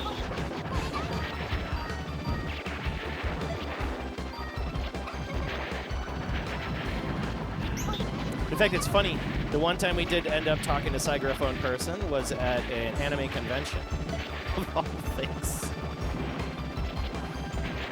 And yeah, sure enough, you know, there is what we saw. We saw it out there. It's out there.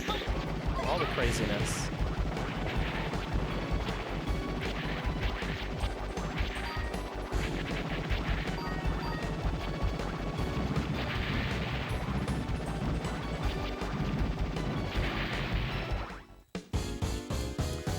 I think in the coming years, we're gonna see some interesting back and forth where the sexual divide will kind of change now that, you know, we're seeing acceptance of more LGBTQ plus tournament edition. Everybody, you know, coming on in, doing their own thing, dressing up how they want to. You know, gender is not even a black and white anymore. There's just many subtle spectrums. So it's going to be interesting, like in 10 years, like what I would love to see right now, 10 years from now, cosplay. What is it going to bring? Like, what new standards is that going to bring?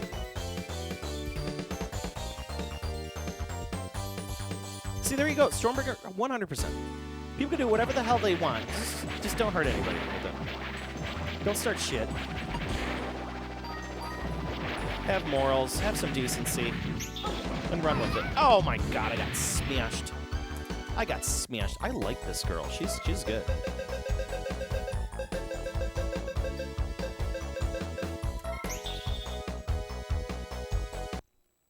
Before you went to the military, you cleared it all with Anne. Although that was 20 years ago. Wow. Well, thank you for your service there, Palm 1945. Now, are you in Korea or are you in the United States, or where are you in the world, Palm? I'm curious. You went to a con with 2 girls cosplayed as 2 male characters and did a Yao thing with them. It was creative. So there you go.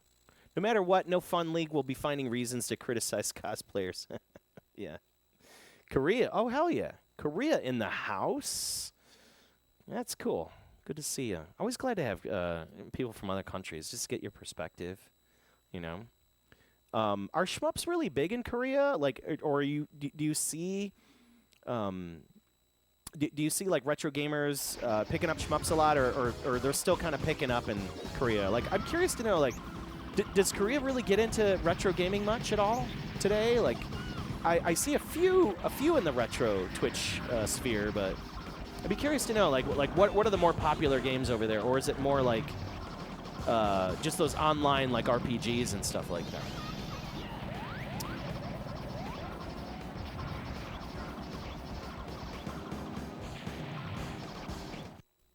Oh my God, Segriffo, you're right, man. If you see a Truxton 2 Steam console port, I don't know if that's ever going to happen. I don't know if that's ever going to happen. You're bad English, so you misunderstood. Ooh, okay. How do I put it? Like how? And that's okay. And I'm glad you're here. So do people play old games a lot in South Korea? Like do they play older retro games? Like Nintendo, Super Nintendo, Genesis, arcade. Is that popular? Yeah, Korea's big into the PC scene, I know. They're huge in the PC scene. All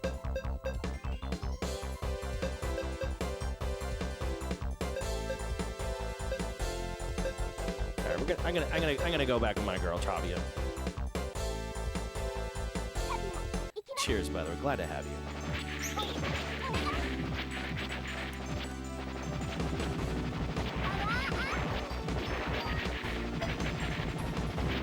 I always wonder what the gaming flavor is over in the other season. What are other people playing? What's popular?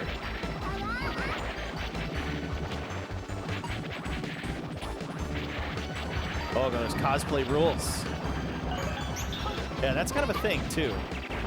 There's a whole rule set for that. I'm gonna read that in a second.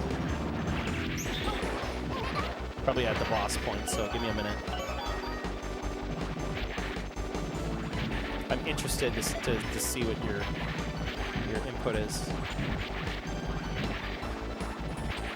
Cosplay is fascinating, nonetheless. You can't be sexy or attractive. You can only gender flip in one direction. You can only color swap one direction. You can be the shade to begin with. No outfits or cultures. Yeah, you can't borrow cultures. Got it. That's definitely a thing. You can't appropriate culture. It's a poor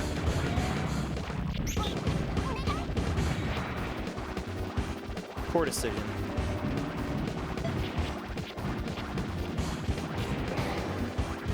And rude, in all opinion.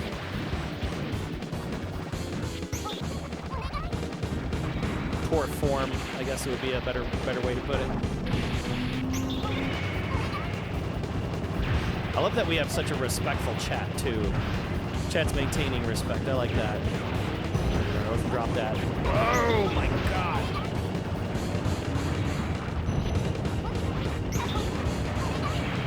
Piss off. I hate this thing.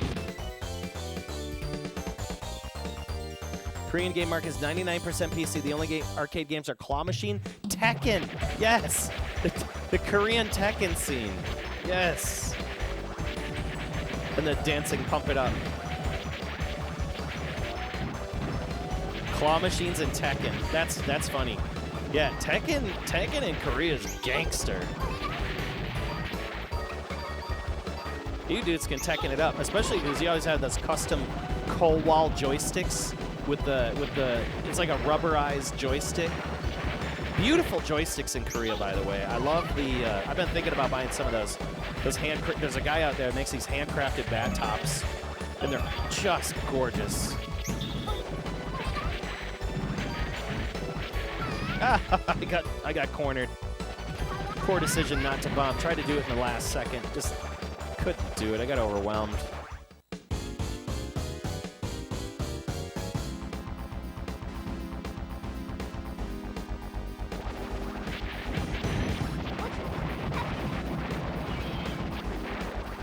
Yeah, but that's what it is with the whole questionable leftovers. Like, everybody will find some hill to die on, you know. But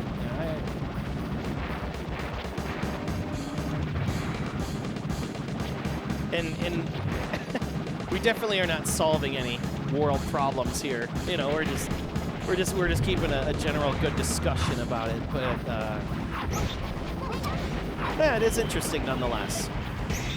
You know, because I'm older now. You know, so my perspective of like cosplay and that whole area there is you know, it's a little unknown because I'm not in all of those circles, you know, but it is interesting nonetheless. I mean, there's so many silo communities out there.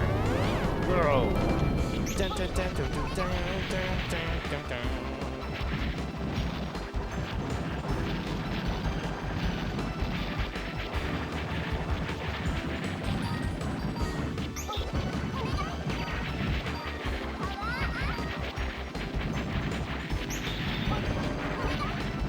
Brutality of this game starts to really put it in.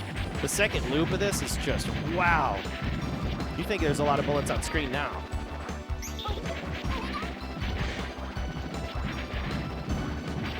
This little guy's going through the desert.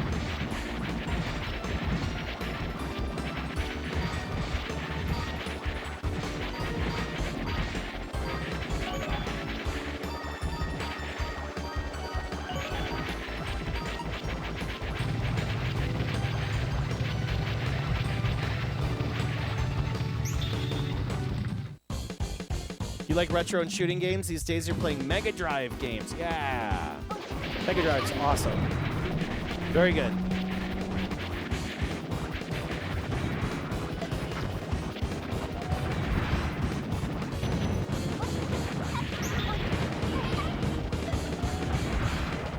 Whoa.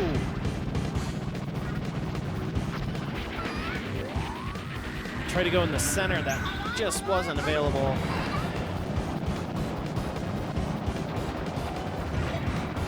Drop a bomb for the hell of it. Why not? Knock this guy out.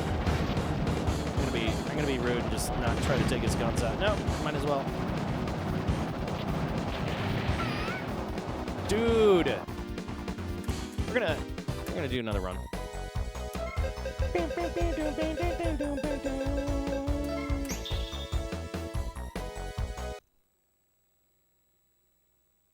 It is fascinating seeing what the cosplayers do come up with, though. I'm not going to lie. Oh, my God. Epic Sleepover for the follow. Big thank you. Welcome to the channel. Welcome to the family. Glad to have you. Haven't seen too many Lady Demet's Rescue. Oh, my God. I love when people dress up as her because, like, she's... But, like, you got to have almost, like, you got to find somebody that has, like, the body for that.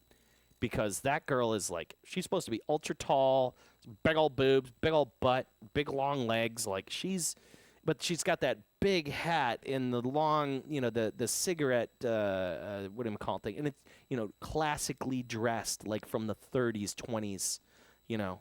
But again, if that girl gets a hold of you, she'll choke slam you. Questionable leftovers. Did I join the wait list? You know what? I'm on that man's wait list for quite a few things, and I was hoping I was going to get the PSiKYO multi from him, but I've seen nothing. I check on that Neo site that he's on all the time, and I haven't seen anything. But yeah, I would like to have the multi Atomus wave. Yeah, I would like to. In fact, I have his recent Sega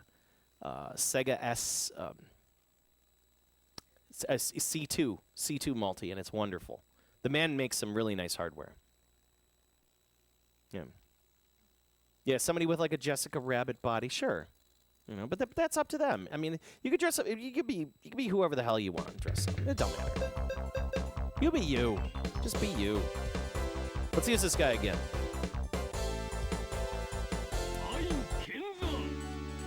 So, is there any trick to getting any movement on like stuff that he's selling, or do I gotta? I know I reached out to him and I tried to get his PSiKYO multi, but he's just I don't know if he's not doing them anymore. I do want that because I have boards to do it. I would love to play Dakuro Tenshi. Oh, there's the bonus! The bonus! There it is! The super bonus! Look at that thing, that was awesome. It's a little bonus head.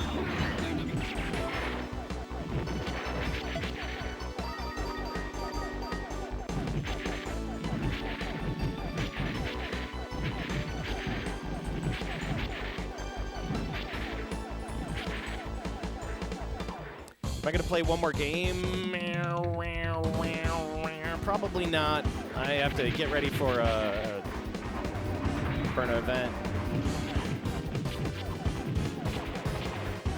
Got a bunch of stuff I got to take care of today. Shortly after this, so I want to get some food and chill. But we'll be definitely back Tuesday. That is for sure. Unless maybe I'm feeling spicy and then I'll get on tonight for maybe more later. I don't know. We'll see. We'll see what's going on.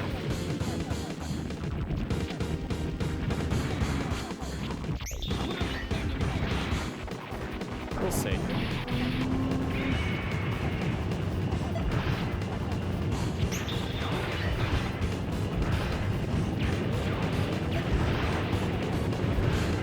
Oh my god. Oh my god. How did that? That was dirty. They came up from behind?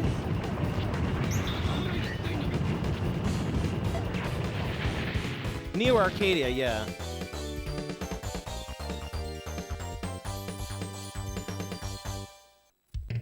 So, yeah, in Neo Arcadia, I am on there and I do check it. I check, I try to see if there's, because sometimes you find deals on there that they don't post anywhere else. I just use Google Translate.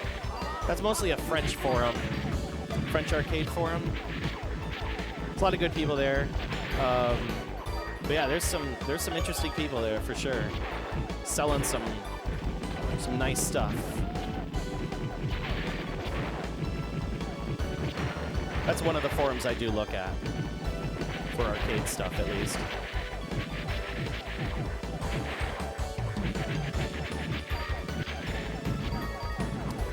Are the Atomic Wave multis moving faster? That's the bigger question. Are those moving faster? Because if so, I mean, I'll bother them for one. I would like one. I mean, I know pretty much my Naomi now, my Naomi 2 plays all of the, most of the Atomic Wave games, which is fine for me. Like, so I kind of already have the multi, but to have like the official hardware with a device that does it right, yeah, absolutely. The one thing I would like to own just by itself is a Hokuyo no Ken, Fist of the North Star. That's all I really want. It's just a... There we go. I would love to have a Fist of the North Star dedicated, just because I love... Oh, we're just going to keep going. Let's beat this game. Yeah, all the Atomic Wave games have been converted to Dreamcast, or I know Naomi, including all the weird ones, like those weird... There were like a couple unreleased games that came out like in like 2001 or so.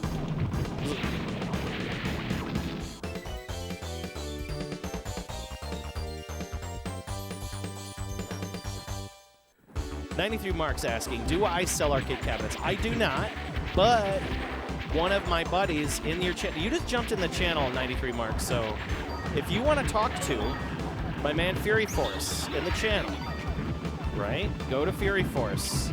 He's got the goods. He's the man you want to talk to. So just reach out to him directly. He's the one that showed that all of those cabinets. He just got like 2 containers worth of stuff. So if you're interested in something, he can get it to you. He's my friend. My friend from QuakeCon. And I watched his little business start from nothing to what it is now. And Fury Force will definitely take very good care of you. So reach out to him on my Discord channel. Because I know you just recently, I think it was joined today or last night or something.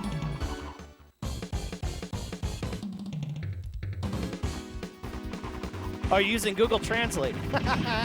Okay, cool. So you're saying you can get the... In PSiKYO shooting games, you can get a high score by eating gold bars when they turn white. That's cool. Okay. Check that out. Seems like the Atomic multis are moving faster. Supposedly AG's every other type of deal building and selling them between Arcadia and Alyssa and AP. I can't keep up with like who he's got, you know, where. I'm gonna reach out to him and see if he's selling one. I mean, I can get a Thomas Waves for nothing today, like 50 bucks. I actually had one. I didn't know what to do with it. I ended up selling it for 50 bucks.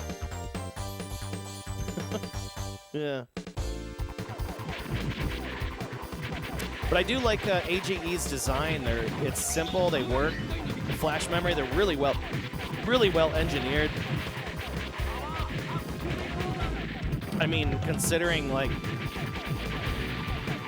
some of the stuff Darksoft and friends have been putting out, like AGE's is a whole different level. He like integrates everything so nicely. Single board design, flash design. It's just real beautiful. Oh my God, I got cornered.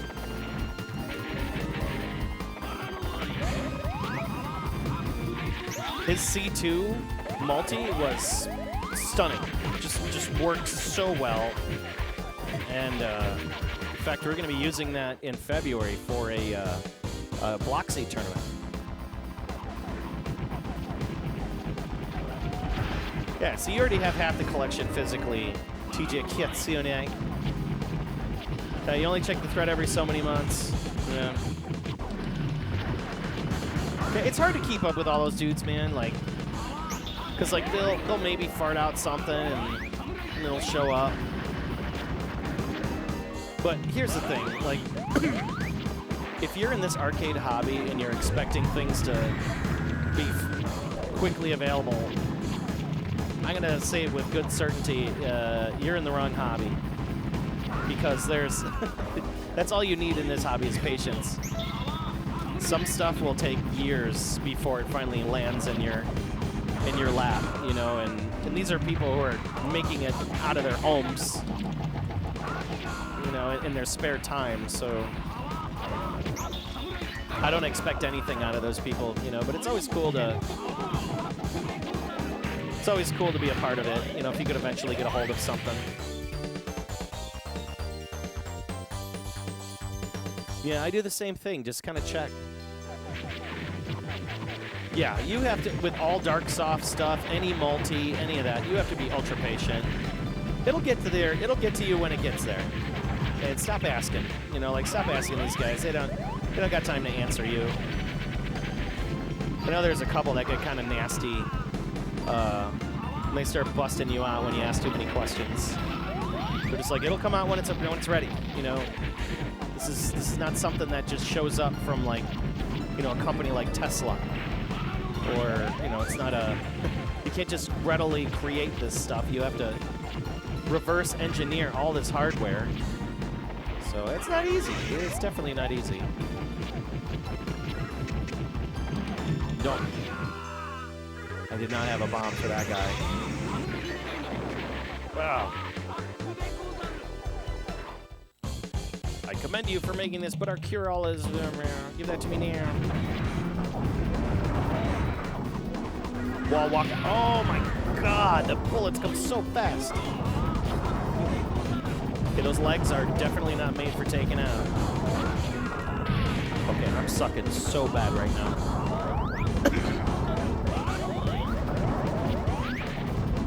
Yeah, you have the same patience for like the Mr. Cores are the same. It takes time for that stuff to come out. Don't pressure these people. You know, just don't.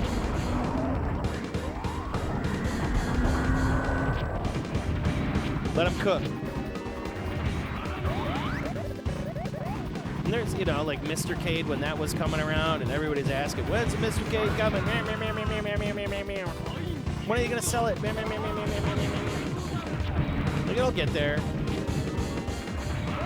And now people are already on the next thing. You know, they're like, oh, well, it doesn't do dual RAM, so when's Mars? Mars coming out? Just be patient, dudes. It'll get there. Let them cook. You know what I'm talking about. These days you're browsing retro game channels, and even though we're different countries, generations seem to be the same. A lot of consensus has been formed. Agreed, yes. Yes. Yes. I'm gonna tell you this. Like I always kind of tell Kelly this from time to time. The Divine Kelly. I tell her like, you know, arcade gamers are weird. Retro people are weird. Like we're simple. We're simple, and I swear there's like some people out there. Like every time I run another retro gamers, we're all kind of the same. Like we immediately know like, oh, you're playing Gunbird. Cool. Yes. Like we can be friends. We can be friends. Oh, look at that. Because you know that they're doing the same thing as you. They have the same respect for these titles, these very good games, you know. It's like we can be friends. Yes, you play Gunbird, I play Gunbird. Yes, we can be friends. You like Dodon Paki? Yes, we can be friends. What's Kelly doing? She's doing great. Just chilling out on the couch playing more Pikmin. We had a very nice New Year's, nice Christmas, real chill. It's good. Goal this year is to get a JAMA cab, an Astro Unico cab, something. Let's work on getting you something proper, TJ Kiatsunie. You know what you need is like maybe like a Street Fighter cab or something like that. Dodon Paki. There you go. Piak me on with the Kelly face. Oh my god, the bullets, the bullets, the bullets! Get out of there. Ah!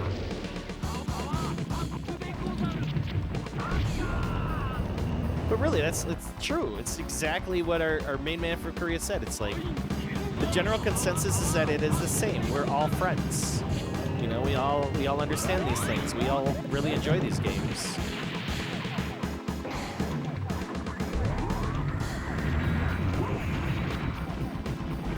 Especially on Twitch when we're talking about them. We're talking about the mechanisms, how they work. Look how many goddamn bullets there are.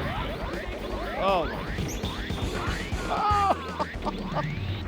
Ugly. Ugly. Oh my god. Get out of here with this. Shit.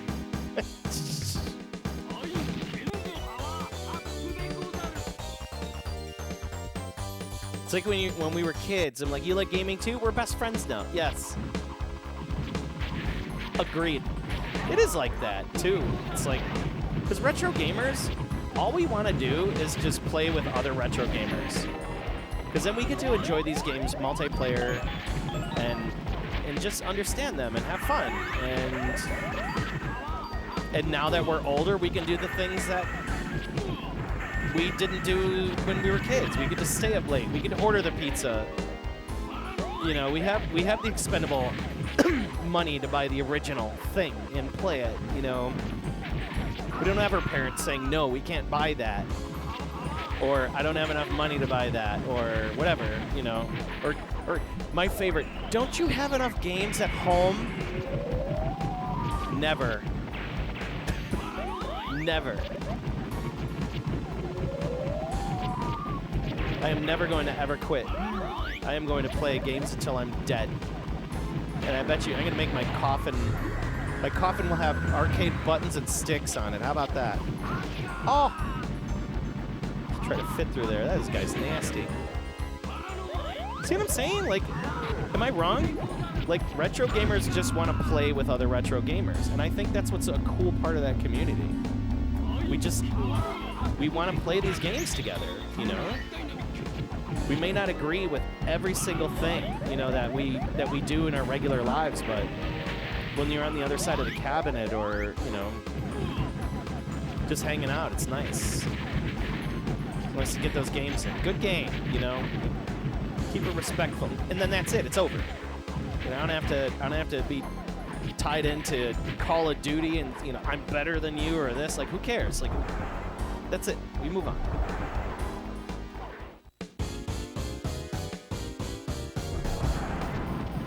It's like, Mom, I live... Mom, I'm 46 and I live on the other side of the country. Yeah, agreed. Oh, God. Why am I freaking dying? These bullet patterns are so gross.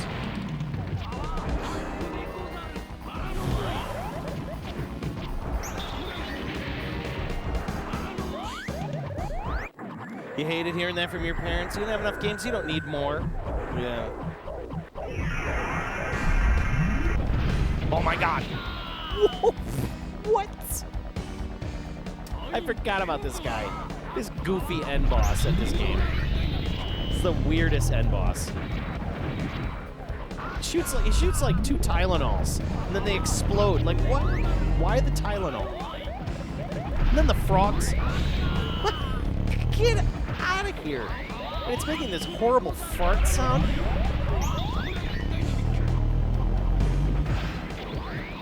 That is terrifying. It's like a bobblehead. What medicine do I want? Like cold medicine?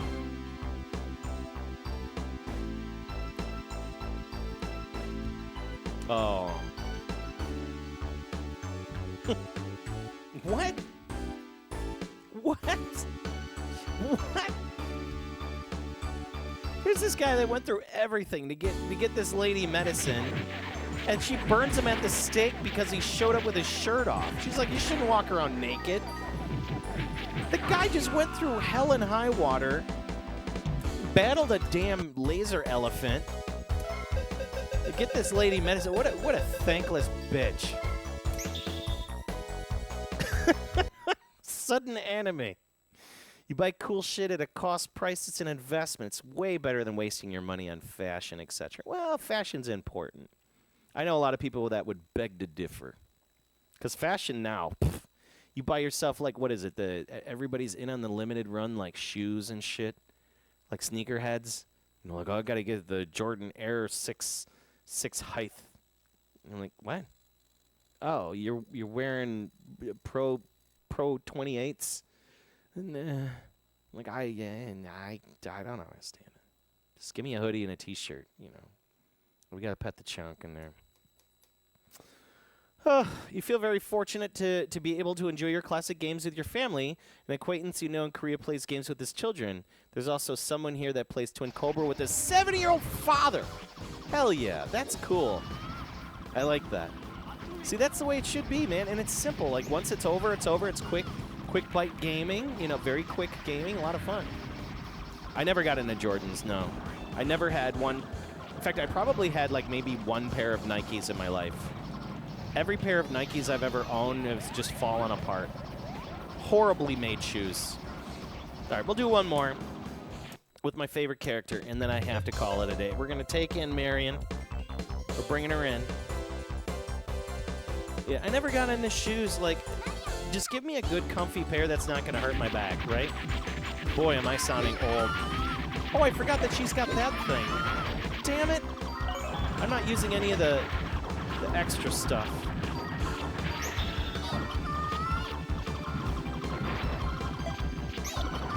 Yeah, just give me a good pair of shoes now. I'm in the dad zone now, like dad shoes. I wear New Balance because I need them. Like, I'm falling apart. And then when you're on your feet all the time, man, I could kill for a good pair of New Balance, I'm telling you. But thankfully, they're getting somewhat fashionable. Like, good designs, cool colors, you know. But I will beat a path to anybody's door for a good pair of New Balance all day.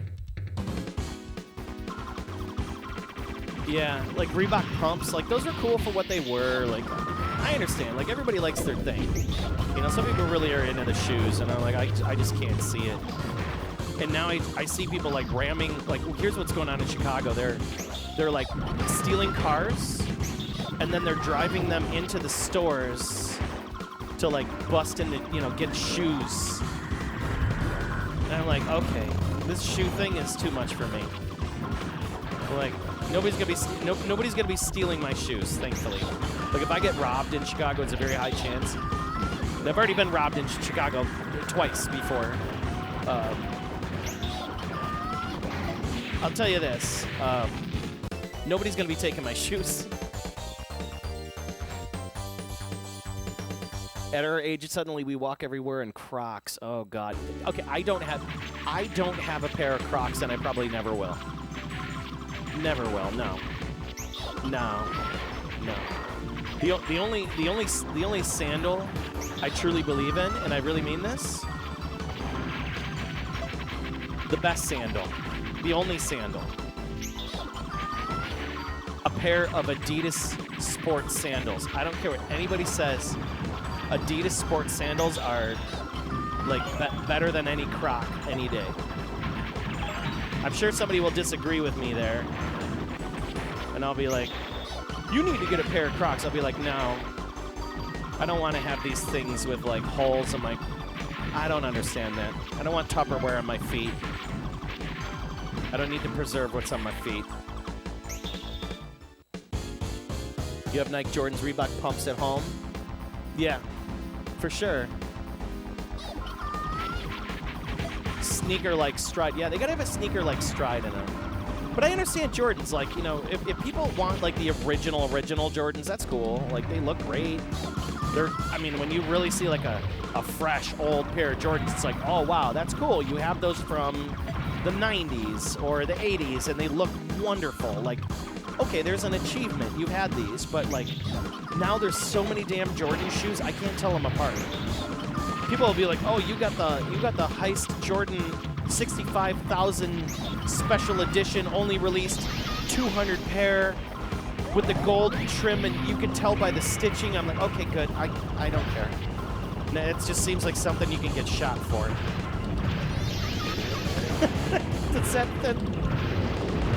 Have fun getting shot for your shoes. Be my guest. I'm not about that life. But hey, if you like it, as we were saying, like with cosplay, all that, do it. Do what makes you happy. I mean, I collect dumbass arcade PCBs, and it's funny how many people will come over here and will just like, so what is all this? And they look at me like I have 20 heads. And then I go, yes, these are the games. And they're like, oh, so you still collect this stuff? What's the worth of this? And I'm like, a lot. And then they get kind of like interested once they know how much they're worth. You know, it's like you have to prove worth to people today to have them kind of understand what, you know, what value does it really have. I mean, once they start to see the numbers, then their thoughts change, you know? And then you get the people who are like, why don't you just put it on PC and emulate it? I'm like, because it doesn't play right. And then they don't understand that. And then the conversation gets lost. And then it's like, hey, where's the Pepsi? Anyone? Gotta get away from this guy. I gotta take a shit. I gotta go. Hey, you know? Oh my God, you accidentally step on somebody's new Jordans or their shoes? Oh, don't do that. But that should only happen if, like, you're in an accident, like, you're in line somewhere, or, you know, in a crowd. Sometimes it's just hard not to step on people's feet. I mean, I got big feet. I got 2 piers hanging off the bottom of my feet. All right, I seem to have this stoppage point of hitting at 1-3, but I think we're going to probably stop right here because it is officially 3 o'clock here, and I've gone for 4 hours. It's been a lot of fun. Put in some good scores, and I'm okay with the scores I put in. They look good. You scuffed my shoes that I walk on. You dare. How dare. Cue the Chappelle Show episode where he dumped Morton's sea salt on my new shoes. Yes. Yeah, oh, Egon's doing his thing. Yeah, and we also have we gotta pet the chunk. We gotta pet the chunk in here. Let's make sure we take care of him before the end of the show. We love the chunk here, and the chunk loves you. And where's my keyboard? And I am wrapping myself in a cable on accident. Everybody, thank you so much for hanging out with me today. We've been playing PSiKYO shoot 'em ups and a lot of really, really good ones today. You know what I mean? There was a lot of really good games. I hear you. You only so I'm going to catch up to the chat here. Oh, do I wear my sandals with socks? It depends, man. Like if I gotta go somewhere really quick, and I don't feel like putting my shoes on, like I gotta get out, you know, like or I'm just gonna go pick up like something at the store, or like I'm not gonna get out of my car. Sure, I'm just gonna put my sandals on over my socks. I don't care. Zero Fire is asking, was I a Bulls fan in the '90s? By choice? That's the question. By choice? Not so much. Like, okay, it was cool that like the Bulls were going through their thing in the '90s, and basketball was really big in Chicago. Recently, while I was at the United Center, I got pictures of all the trophies and the rings and stuff, which was really cool. You know, it was nice, but like, I'm on and off with basketball. Like, I just felt like there was too much basketball going on, and it like everybody was fighting each other, killing each other over stupid starter jackets and jerseys and shoes. And I'm like, I don't want to associate myself with that. Does that sound wrong? Yeah. About the best way I could say. Korea has a craze for Asics, New Balance, ow! And of course, Nike Jordan, right. Jordan's always going to be a thing. Jordan will never die. Yeah. Jordan will never die. Yeah. Cue the so we already talked about that. Oh, so while we're here, we have a Pet the Chonk from Zero Fire. Let's make sure that we take care of the Chonk. There he is, cleaning himself for the day. He's getting his little shower in. What a good Chonk. And while we're also here, you know what? Because he's been such a good Chonk, I think before we end the show, we will feed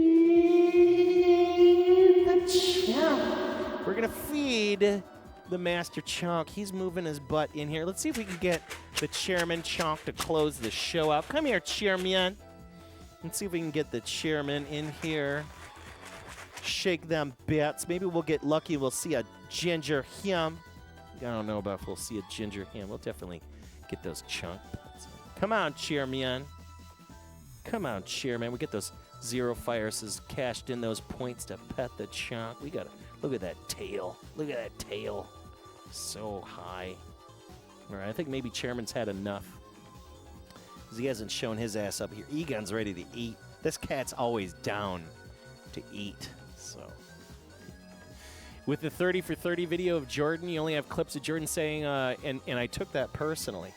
Yeah, you know, there was a whole thing with Jordan, and I know I'm overdue. I'm overdue to see that thing, that chase. There was like a whole documentary series about like the Bulls in the '90s, and I need to see it. I need to see it. You know, Nintendo Moan, nice stream, thank you. I appreciate that. So we're gonna check off this. I need to say, oh, the Last Dance. Yeah, I'm overdue to watch that. I hear it's really good, and you know, at least then I can kind of, because I spent all of my time in Chicago. You know, I grew up here. This is where I grew up. This is my home, and you know, Chicago was amazing.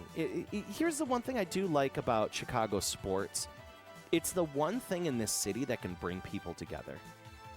Like you could, it doesn't matter what political leaning, it doesn't matter what race, it doesn't matter what culture. You know, if you're a part of the Bulls, you're wearing a Bulls jersey at a Bulls game, you're friends with everybody. You know what I mean? Like you can just go and you feel like you're a part of something. That's the most inclusive atmosphere you can ever be a part of as a sports team. And you just don't, you know, that's it. Just put on the jersey, go to a game, and man, like you just feel like you're really a part of something, especially at the stadium when it's like really nice and loud and the lights and the scoreboard, everything. Recently, we were at actually two last places we went to. One was a Hawks game. In fact, let's go over the Hawks game real quick. I think everybody will really enjoy this. I'm just going to show. I don't normally just kind of because we still have to go over the year in review. But one thing I do want to show everybody, and this was on accident too. We went to a Blackhawks game at the United Center recently, and on accident, I walked out at like the right time, and because like, holy crap, I saw a Bedard score, and I'm probably gonna take a copyright strike on this one. So as soon as the music kicks in, I'm gonna have to stop it, because of course, knowing Twitch, they'll be like, oh, copyright strike, you're playing that damn ass song that the Blackhawks play every time they score a goal. But I think everybody needs to see this. This is the magic. Like, this is the true magic here. You know what I mean? All right, let's show this real quick. This is the United. See, like, this is what I'm talking about. When you're here, you're at a game, you walk in, you can wear a jersey, you're a part of everybody there, and you get there, and it's like, boom. Everybody's standing. Of course, like, of course, my freaking video looks like garbage, but you get the idea. let's see if I can. Now of course it's catching up to the quality here. Here we go. This is much better. Everybody needs to see this. It just feels good. You know what I mean? There we go. Look how nice this looks. It's like everybody's standing. Everybody's there. And here comes Bedard. He's doing his thing. This Bedard kid. And you're just like,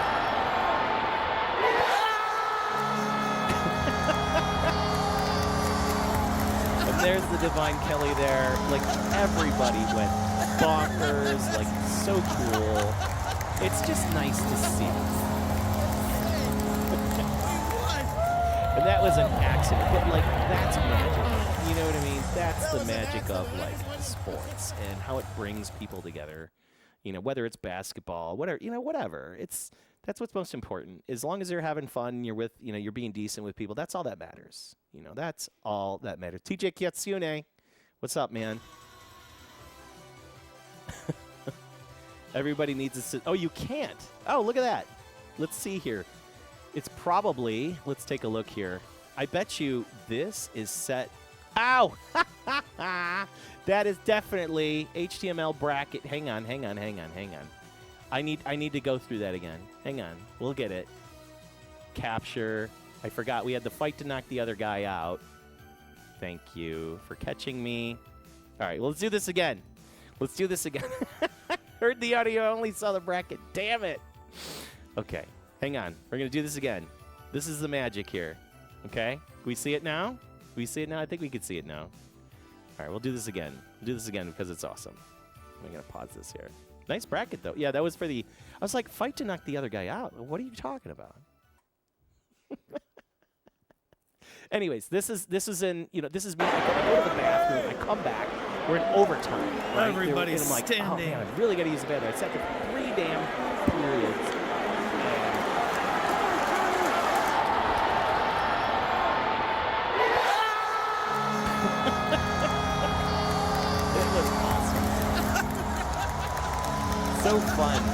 So fun.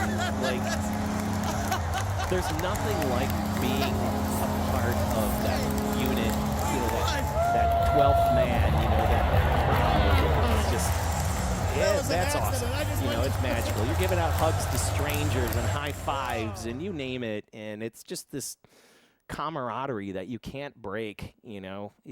That's what's important right there. When it comes to sports and, just being a fan. But good stuff. Break out the beef. The Blackhawks win for shizzle. Weirdest basketball game you've ever seen. Well, hey, Stormbringer, you got to understand this. The Hawks and the Bulls play in the same arena. It's just they put the basketball court over the ice. That's how they do it. It's really cool. That was a great game, by the way. But other than that, yes, we are at the end of my stream, and as I like to do, I know I look really red right now because of this bright orange hoodie here, but what I do like to do is to make sure that we are going to share and raid people because raiding is important. We like to support our small streamers. Big thank you to all of the people that, wow, and I'm telling you, we had an amazing show. We had resubscriptions. We have so many follows. We have so many bits. Fever dream. This looks like a fever dream. I love it. Thank you so much, Bravo Needs Bacon. I didn't catch that one. TCB Grumpy, 1,140 bits. Love you long time. I love you too, TCB. We've been visited by Korea today. Sir Kronos, Epic Sleepover, all our friends from the UK. Oh my God. You folks are so super nice. So let's leave everybody with my man Aquos. He is doing the right thing. He's playing some STG shmups. We're going to continue the arcade shmup action. I always like to raid Aquos. He was in our stream a little bit earlier. So I'm going to stage his channel here and get it ready. So make sure you give Aquos a good follow. This is a man that is very, very good at his craft. He does a lot of games done quick stuff, but he's always perfecting his craft. Oh, and we're going to pet the chunk on the way out. So with all that said, from the Pandemic crew, the Divine Kelly, from me, the chunks, from the chairman and the Master Chunk, thank you for hanging out. Thank you for all of your support. Everything goes right back into everything that makes this show. So I will be back for the December to Remember Shmup event this Tuesday for sure. Probably going to do Taito. Probably going to do Taito Shmups. Taito Shmups. Yeah? I think we're a little overdue to do some Taito Shmups. And we'll fill in more of those. And then I have to do Sega Shmups, with like Radiant Silver Gun. And then I'd like to get into some PSiKYO Guarantee, along with I just had the damn Sengeki Striker. Sengeki Striker with PSiKYO Guarantee, because that Sengeki Striker is technically part 2 to PSiKYO Guarantee, so that we got to play that. I even need to maybe fit in Sivern, maybe. We'll see. We'll see what happens. Thank you, Valentin. And if you're not following my channel, please go ahead and do so. I'm always putting out good content. You can always find me at least Tuesday, 7 p.m. Central on Twitch here. I also, again, let's just kind of push these real quick. We got a Twitter, which is my formerly X, that shows show updates. We have a Discord. And, of course, we have the YouTube. And all this stuff I'm not looking to make money on. We're just doing it for the sake of preservation and putting it out there. But, hey, I do appreciate that support. It does help. It's cool. But you won't get me begging for it. You know, there's going to be no bars or subathons or any of that stuff. We don't do that. I'm just glad people are here, and I appreciate you helping my little organic channel grow. So from all of us here in Chicagoland, the Pandemic, hey, we love you so much. Stay tuned for the Aquos. We'll be petting the chunk on the way out, and have a great day. Let's get moving here. See ya. Where's my music? Get my music going. Where's my music? Gotta get my music going. There it is. There it is. There it is.